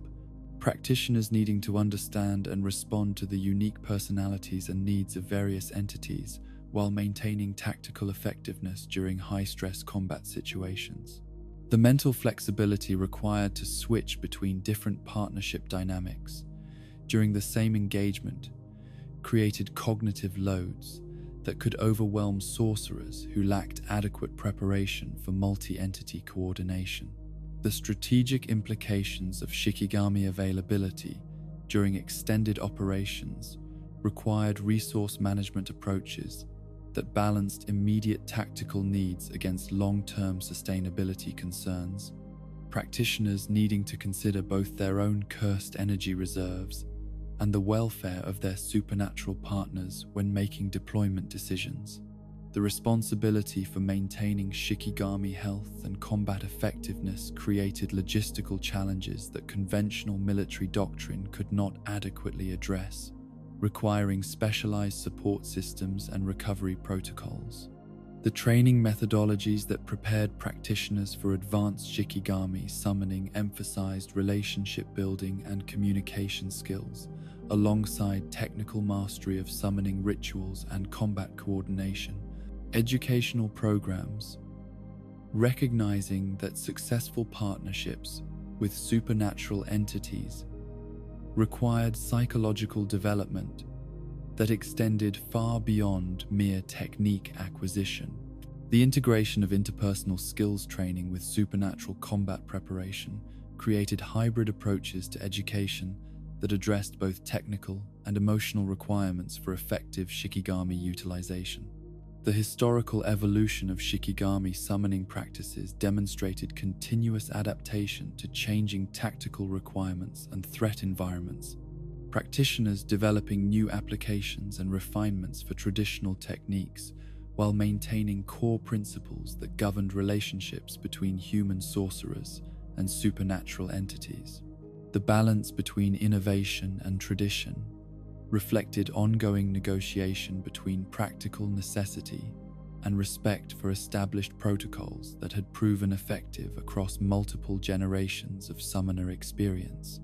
The institutional support systems that sustained Shikigami summoning traditions included specialized facilities for training and research that could accommodate the unique requirements for developing relationships with supernatural entities, providing environments where practitioners could safely explore advanced techniques while receiving guidance from experienced summoners. The infrastructure required for effective Shikigami education exceeded what conventional Jujutsu schools could provide independently, creating networks of specialized institutions that focused specifically on summoning arts and supernatural partnership development.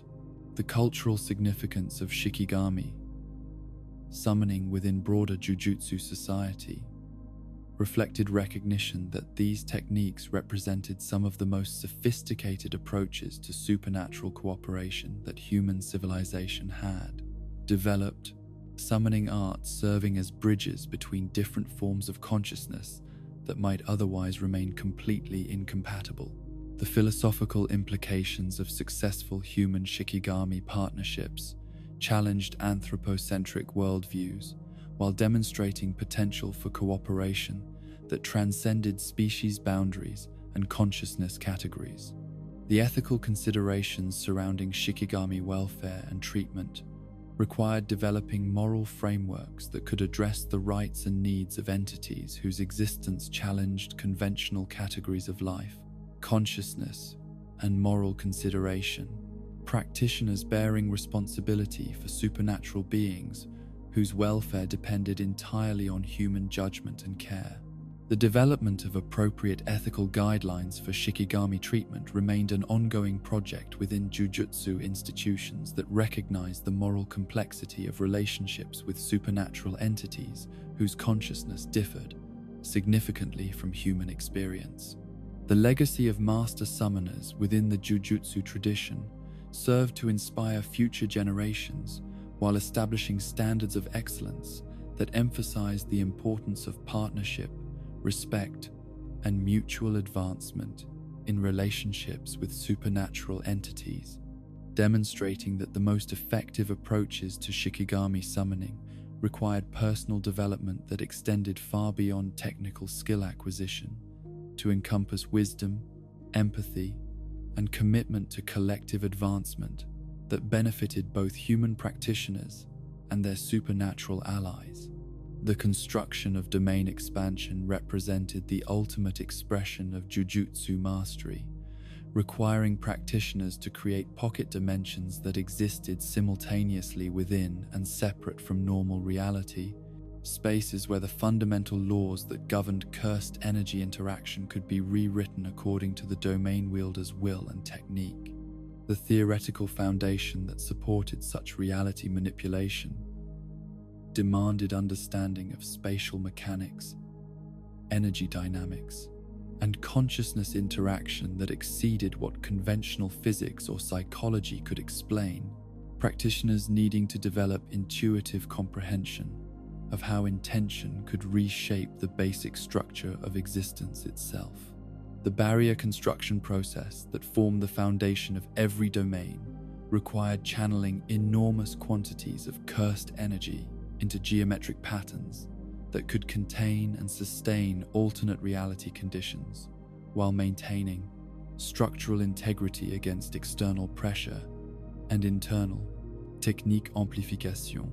The mathematical precision required for effective barrier creation approached levels that challenged human computational capacity, practitioners needing to calculate spatial relationships and energy distribution patterns while maintaining perfect focus despite the psychological stress associated with reality manipulation on such a massive scale. The sure hit effect that defined domain expansion's tactical superiority operated through principles that transcended normal categories of accuracy and evasion, techniques within properly constructed domains, achieving guaranteed contact with targets regardless of speed, defensive capabilities, or spatial positioning that might normally allow escape or deflection.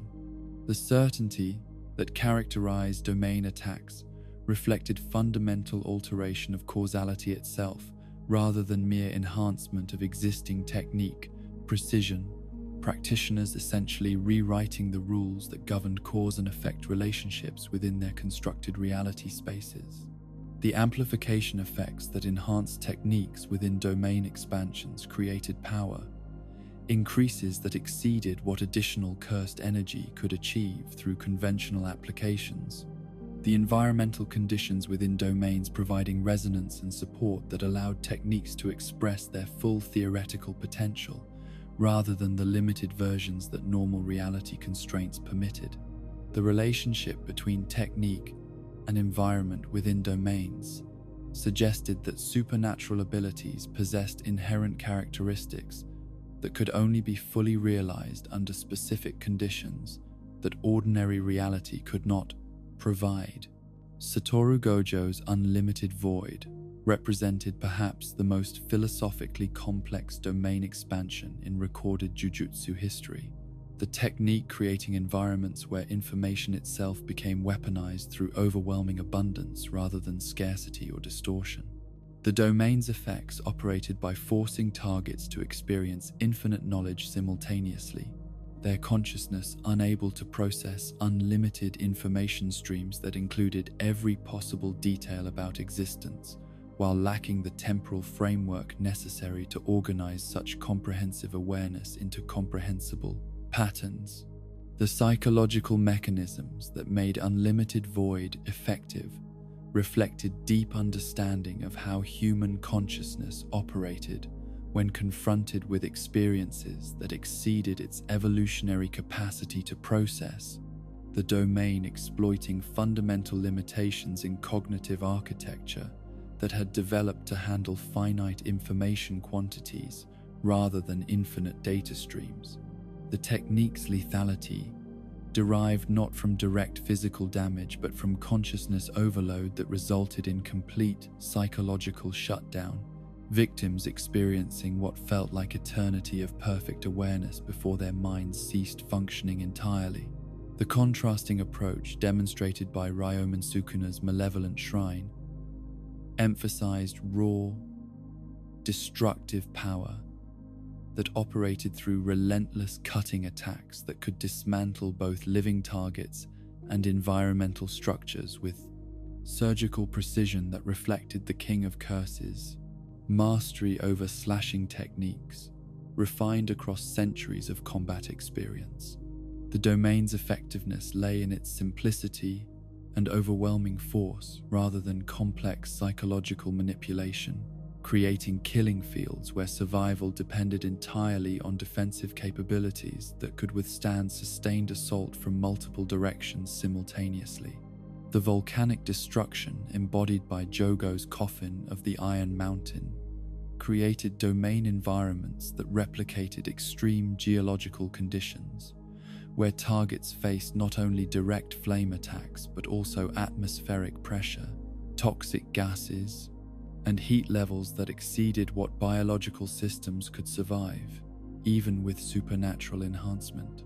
The domain's effectiveness derived from environmental lethality that operated independently of specific technique applications, creating conditions where mere presence within the space constituted potentially fatal exposure to forces that challenged fundamental biological survival requirements. The reality warping capabilities demonstrated by more sophisticated domains like Hiromi Higuruma's deadly sentencing transcended conventional combat applications to create alternate reality conditions where normal physical laws were suspended in favor of conceptual frameworks that operated according to abstract principles rather than material causation. The courtroom environment that Higuruma's domain created enforced legal rather than physical rules, making traditional combat techniques ineffective while subjecting targets to judgment procedures that could result in punishment regardless of their combat capabilities or defensive preparations. The psychological impact of reality warping domains on targets who found themselves subjected to environments where their fundamental assumptions about existence were invalidated created disorientation and helplessness that exceeded what conventional attacks could achieve, victims needing to adapt to completely unfamiliar rules while under attack from techniques they could not adequately understand or counter. The cognitive load associated with processing reality alteration while maintaining combat effectiveness often proved more challenging than the direct threats posed by domain techniques themselves. The enormous cursed energy requirements that made domain expansion prohibitively expensive for most practitioners reflected the fundamental difficulty of creating and maintaining alternate reality conditions that required constant energy input to prevent collapse back into normal spatial and temporal relationships. The mathematical relationship between domain size, complexity, duration, and energy cost created strategic considerations that forced practitioners to balance tactical advantage against resource expenditure that might leave them vulnerable during subsequent encounters. The exceptional status that Satoru Gojo held as one of the few sorcerers capable of multiple daily domain deployments reflected not merely superior cursed energy capacity, but also efficiency in energy utilization that approached theoretical perfection.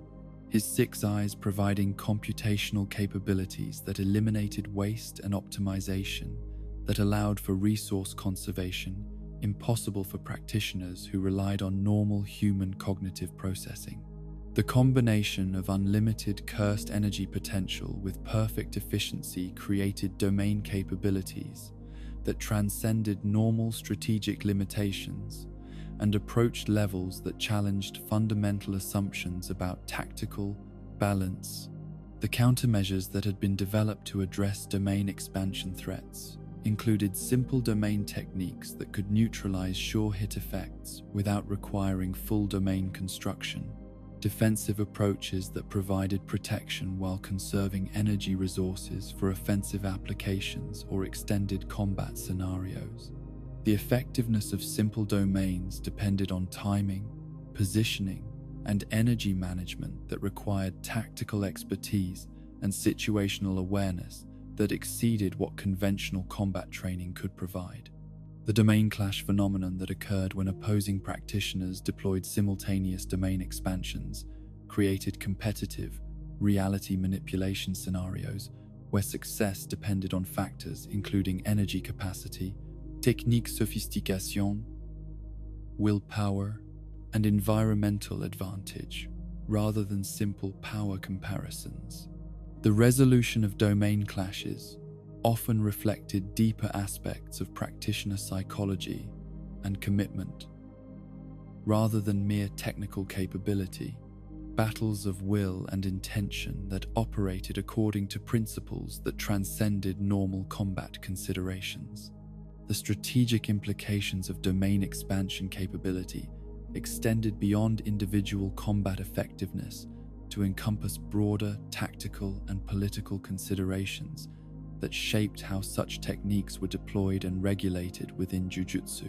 Society, domain wielders, representing strategic assets whose capabilities could influence entire operations, while their deployment risked revealing valuable intelligence to enemies who might develop countermeasures.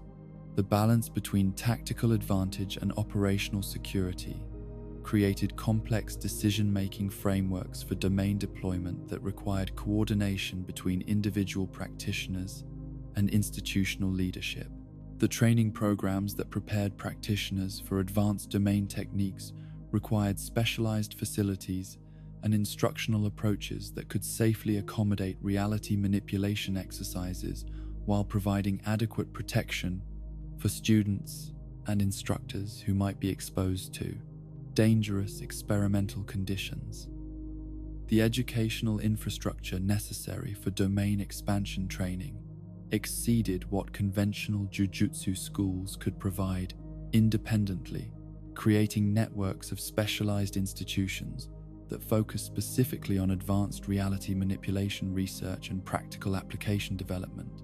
The research into domain expansion mechanics and enhancement continued to reveal new applications and refinements that expanded tactical possibilities while addressing limitations that had constrained earlier approaches to reality manipulation.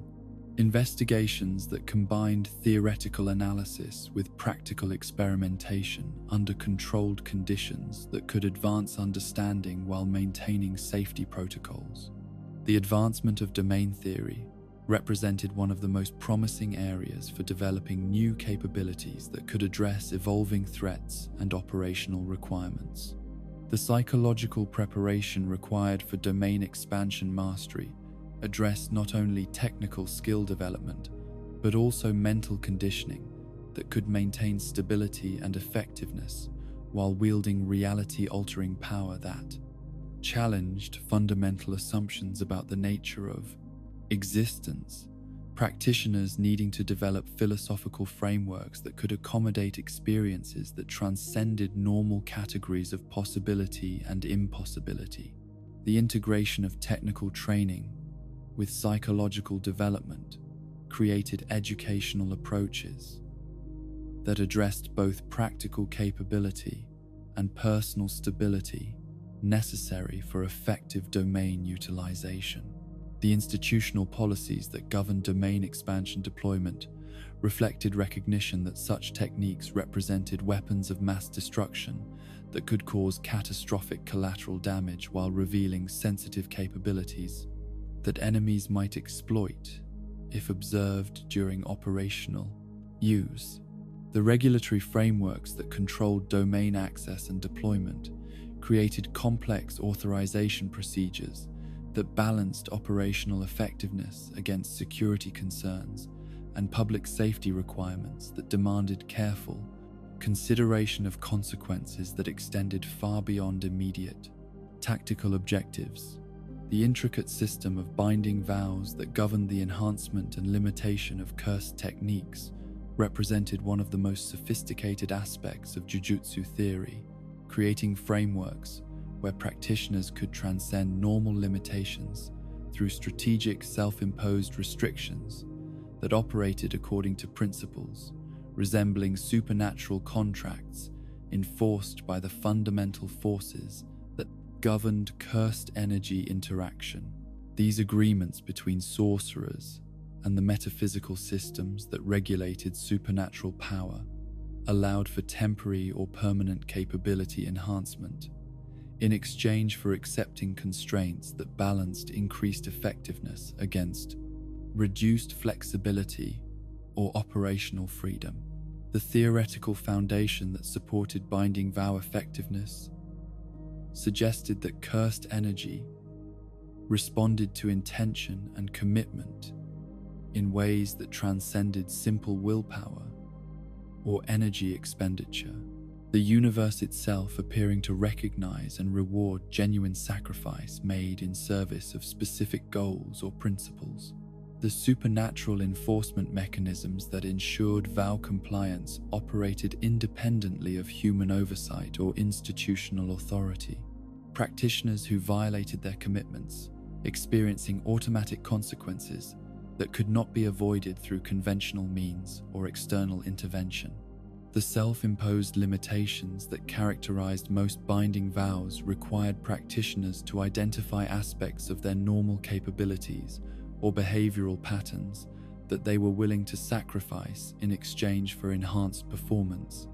In specific areas or under particular circumstances, the effectiveness of such exchanges, depending on the personal significance and genuine cost of the restrictions being accepted. The psychological authenticity required for effective vow creation meant that artificial or insincere limitations provided minimal benefit.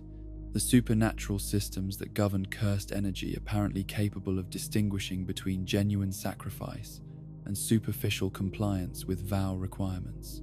Kento Nanami's overtime binding vow represented perhaps the most elegantly practical application of self-imposed restriction for power enhancement. His agreement to limit his cursed energy output to 80% of maximum capacity during normal working hours, creating conditions where exceeding those temporal boundaries triggered automatic access to 120% effectiveness. The vow's genius lay in its integration with existing lifestyle patterns and professional obligations. Nanami's dedication to work-life balance becoming the foundation for supernatural enhancement that aligned with rather than conflicted with his personal values and priorities. The strategic implications of Nanami's approach demonstrated how binding vows could be structured to provide tactical advantages that complemented rather than constrained normal operational patterns. The overtime effect creating predictable power, increases that could be planned for and utilized as tactical resources during extended operations or emergency situations. The reliability of vow-based enhancement provided strategic options that exceeded what variable factors like emotional state or environmental conditions could offer, creating capabilities that remained available regardless of external circumstances or psychological fluctuations.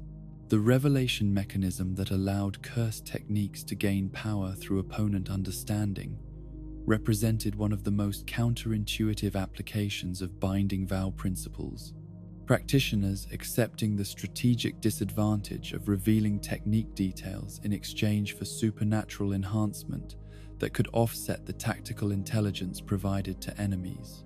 The effectiveness of such exchanges depended on the completeness and accuracy of information shared, partial revelations providing correspondingly limited enhancement, while comprehensive explanations could trigger significant power increases that exceeded what concealment strategies could achieve.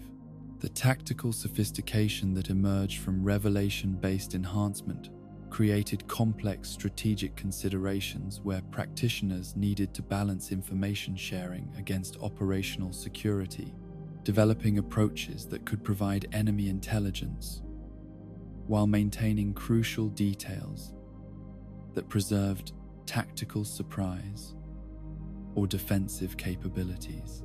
The psychological gamesmanship that characterized such interactions added layers of mental warfare to physical combat, opponents needing to evaluate the reliability of information received while considering the power increases that accurate revelations might provide to their enemies. The binding vows established between different individuals created supernatural contracts that carried enforcement consequences significantly more severe than self-imposed limitations. The involvement of multiple parties in vow creation, apparently increasing the metaphysical weight and automatic punishment systems that ensured compliance with agreed-upon terms. The most notorious example of such interpersonal vows remained the agreement between Yuji Itadori and Ryomen Sukuna that allowed the King of Curses to heal Yuji's fatal heart injury in exchange for guaranteed control over his body for specific time periods and circumstances. The Sukuna-Yuji Pact demonstrated both the potential benefits and catastrophic risks associated with binding vows between parties with conflicting interests. Yuji's survival enabling him to continue protecting innocent people while creating opportunities for Sukuna to cause massive destruction when the vow's terms were activated. The agreement's structure reflected sophisticated understanding of binding vow mechanics by Sukuna, who crafted terms that maximized his future options while providing immediate benefits that Yuji needed to survive circumstances that would otherwise have resulted in permanent death. The enforcement mechanisms that ensured binding vow compliance operated through supernatural systems that appeared to transcend normal categories of physical or psychological consequence. Practitioners who violated their commitments, experiencing effects that could include technique, failure, energy disruption, or even direct physical harm that could not be prevented through conventional defensive measures. The inevitability of vow enforcement created psychological pressure that encouraged careful consideration of commitment feasibility before vow establishment, practitioners needing to evaluate their capacity for long-term compliance under various circumstances and stress conditions. The heavenly restrictions that governed certain individuals from birth represented naturally occurring versions of binding vow principles, supernatural contracts established before conscious awareness that balanced, reduced, cursed energy capacity against enhanced physical capabilities, or vice versa, depending on specific restriction characteristics. These innate limitations could not be modified or removed through conscious choice, representing permanent alterations to individual capability distributions that shaped entire lifetime development patterns and career trajectories. Toji Fushigoro's complete lack of cursed energy represented perhaps the most extreme example of heavenly restriction application. his absolute zero supernatural power, creating conditions where normal Jujutsu society regarded him as fundamentally disabled, while providing physical enhancements that exceeded what most sorcerers could achieve through cursed energy. Augmentation, the trade-off that eliminated his access to supernatural techniques, while granting superhuman strength, speed, and sensory capabilities, created a combat specialist whose effectiveness operated entirely outside conventional Jujutsu frameworks. The sensory enhancements that accompanied Toji's heavenly restriction allowed him to perceive cursed energy and cursed spirits. Despite possessing no supernatural power himself, his heightened awareness, extending to atmospheric pressure changes and environmental disturbances, that provided tactical information unavailable to practitioners who relied primarily on cursed energy detection. The integration of enhanced physical capabilities with supernatural perception created hybrid combat approaches that combined conventional martial arts with supernatural threat awareness in ways that challenged traditional distinctions between sorcerer and civilian capabilities. The contrasting example provided by Kokichi Muta demonstrated how heavenly restrictions could operate in the opposite direction, trading physical frailty and mobility limitations for cursed energy range and control that exceeded what most practitioners could achieve through conventional training and development. The ability to remotely pilot cursed energy constructs across vast distances while maintaining detailed control and awareness created strategic capabilities that compensated for physical limitations through supernatural advantages that redefined conventional assumptions about combat participation requirements. The strategic implications of heavenly restriction diversity demonstrated that supernatural power distribution could take forms that challenged hierarchical rankings based on simple cursed energy quantity or technique sophistication. Individuals with zero supernatural energy, potentially achieving combat effectiveness that exceeded many trained sorcerers through alternative capability configurations. The recognition that power could manifest through absence as well as presence created more nuanced approaches to tactical assessment and strategic planning that acknowledged multiple pathways to combat effectiveness. The institutional responses to heavenly restriction individuals reflected ongoing debates about inclusion and accommodation within Jujutsu society, organizations needing to develop policies and support systems that could address the unique needs and capabilities of practitioners whose power profiles differed dramatically from standard sorcerer characteristics. The integration challenges created by extreme capability variations required specialized training programs and operational frameworks that could maximize individual potential while maintaining team effectiveness and institutional coherence. The research into binding vow mechanics and heavenly restriction principles continued to reveal new applications and theoretical insights that expanded understanding of how supernatural contracts operated while identifying potential enhancements and modifications that might improve vow effectiveness or reduce associated risks. The investigation of vow theory represented one of the most promising areas for advancing individual capability enhancement without requiring increases in base cursed energy capacity that might be impossible to achieve through conventional training methods. The ethical considerations surrounding binding vow establishment and heavenly restriction accommodation included questions about informed consent, long-term consequence evaluation, and institutional responsibility for supporting individuals whose supernatural contracts created unique vulnerabilities or capability limitations that might require ongoing assistance or specialized resources. The moral frameworks that governed vow-related policies needed to balance individual autonomy against collective responsibility for ensuring that supernatural contracts served constructive rather than exploitative purposes. The cultural significance of binding vows within Jujutsu tradition reflected broader themes about sacrifice, commitment, and the relationship between limitation and transcendence that had shaped philosophical and spiritual development throughout human history. Vow practices serving as bridges between ancient wisdom traditions and contemporary supernatural applications that demonstrated continuing relevance of sacrifice-based enhancement approaches. The integration of traditional spiritual principles with modern tactical requirements created hybrid approaches that honored historical precedent while addressing current operational needs and strategic challenges.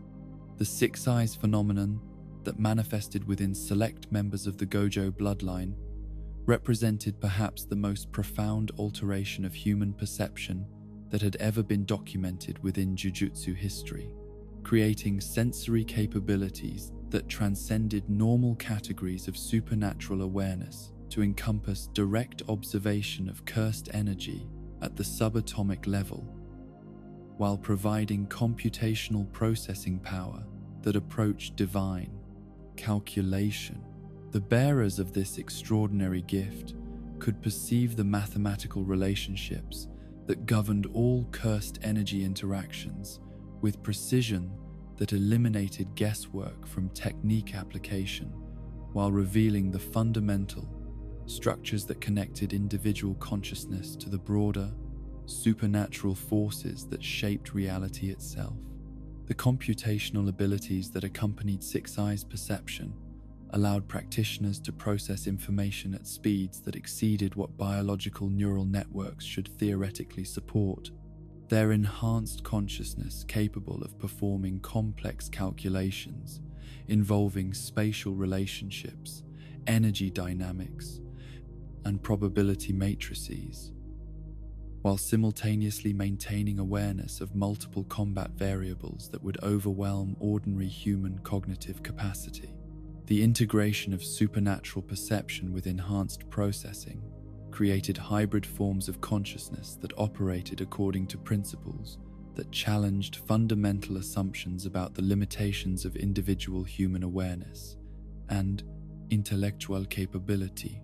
The perfect cursed energy efficiency that characterized Six Eyes users eliminated waste and optimization challenges that constrained other practitioners throughout their careers.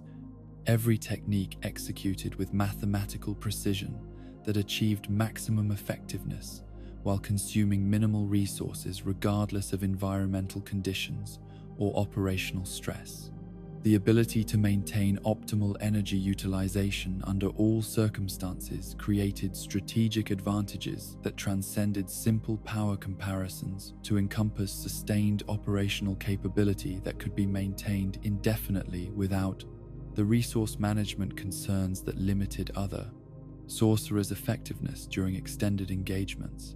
The special grade classifications that distinguished the most dangerous cursed spirits and exceptional human practitioners represented recognition that certain entities possessed capabilities that exceeded normal categories of supernatural threat or ability, their power levels creating strategic implications that could influence entire regions or operational theaters, rather than merely local tactical situations.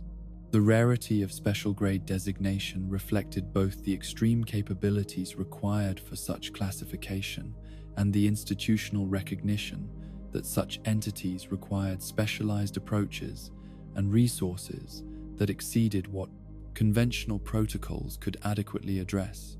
The unique manifestations that defied normal categorization within established Jujutsu theory included phenomena like Yuta Okotsu's unconscious cursing of Rika Orimoto, creating bound cursed spirits through pure emotional trauma rather than deliberate technique application, demonstrating that human consciousness possessed capabilities for supernatural interaction that extended far beyond formal training or institutional knowledge.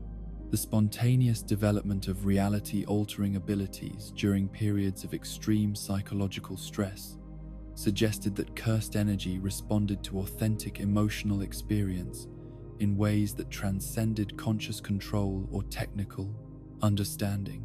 The cursed speech technique, mastered by Toge Inumaki, represented sound-based reality manipulation that operated through verbal commands reinforced by cursed energy, creating effects that could compel specific actions or physical states in targets regardless of their conscious resistance or defensive capabilities.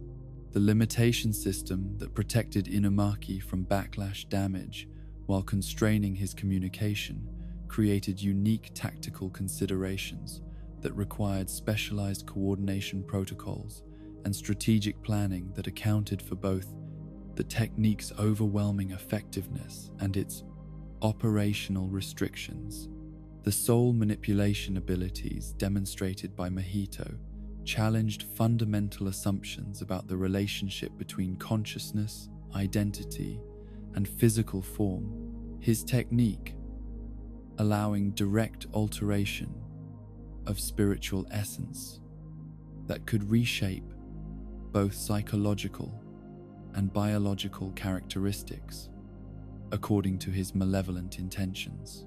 The implications of soul-based attacks extended beyond immediate combat applications to encompass existential threats that could eliminate individual identity while maintaining biological function, creating forms of destruction that transcended physical death to encompass complete erasure of personal consciousness and memory. The probability manipulation techniques that operated through conceptual rather than physical mechanisms suggested that reality itself might be more responsive to conscious intention and supernatural force than conventional scientific frameworks acknowledged. Practitioners able to influence outcome distributions and causal relationships through cursed energy applications that defied normal understanding of determinism and random chance.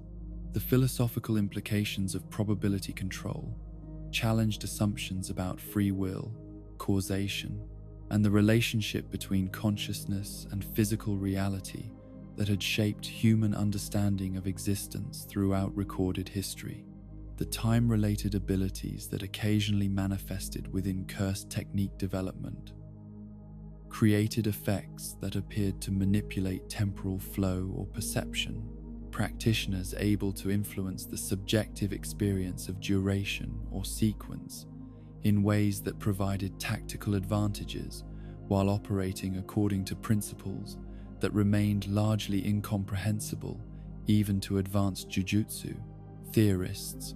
The limitations that constrained temporal manipulation reflected fundamental cosmic principles that prevented paradox creation while allowing for localized effects that could influence combat outcomes without disrupting broader causality. Structures.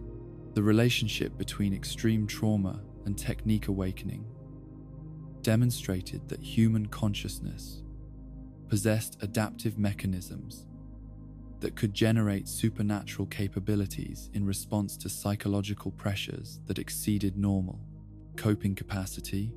Individuals developing cursed techniques that directly addressed their survival needs or emotional wounds through reality manipulation that provided protection or empowerment. The correlation between personal suffering and supernatural ability suggested that cursed energy might serve as a cosmic compensation system that balanced individual hardship against enhanced capability for addressing future challenges. The artificial enhancement methods that attempted to increase cursed energy capacity or technique effectiveness through technological or pharmaceutical intervention achieved limited success while creating risks that often exceeded their benefits.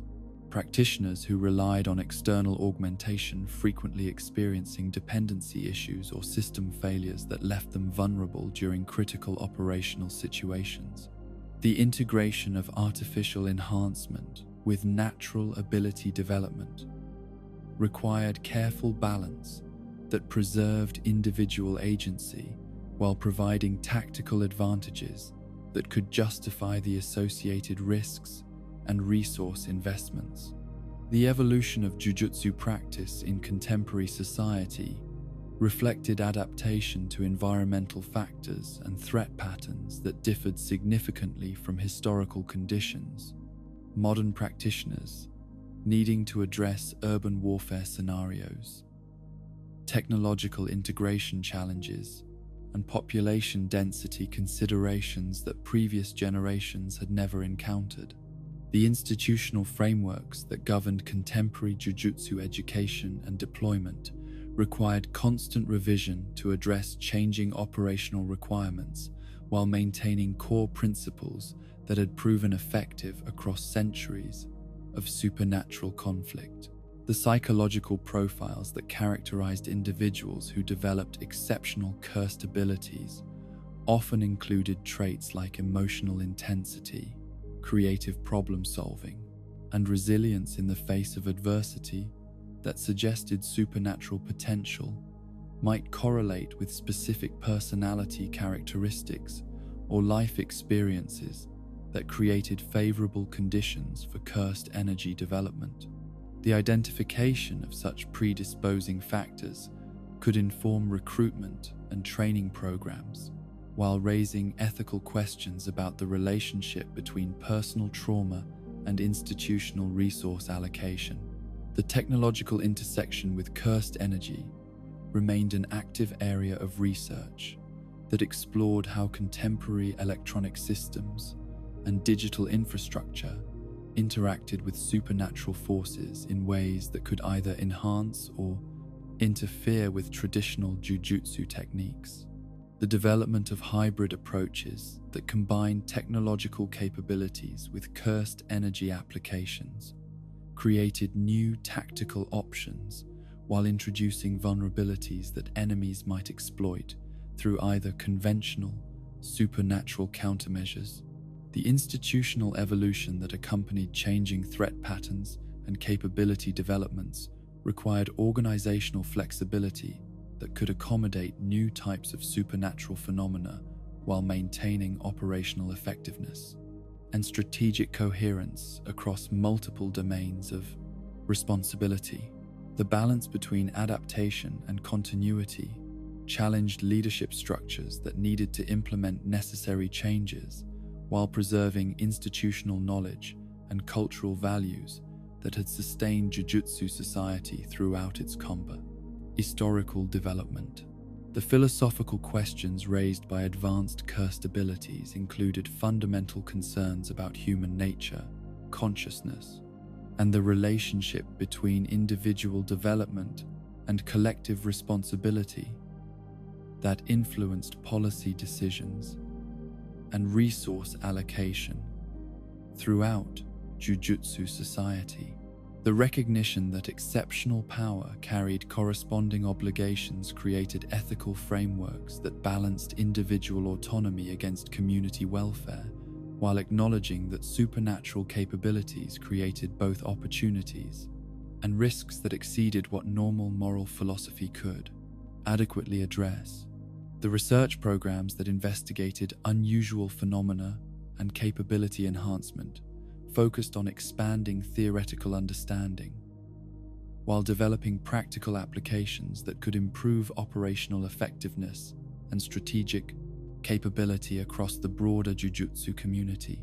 The balance between scientific investigation and operational security required careful coordination that could advance knowledge while protecting sensitive information that enemies might exploit if revealed through academic publication or institutional documentation.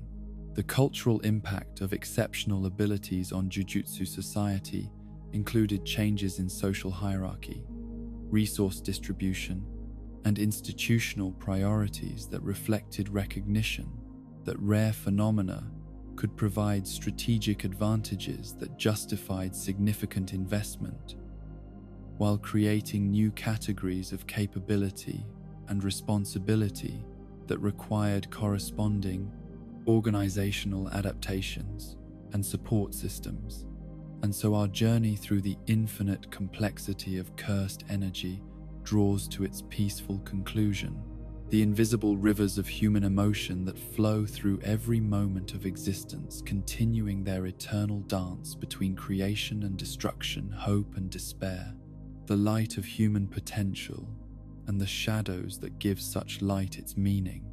We have traced the pathways that connect individual hearts to cosmic forces, explored the techniques that transform suffering into strength, and witnessed how the deepest aspects of human nature manifest as powers that can reshape reality itself according to will and intention, guided by wisdom or consumed by darkness.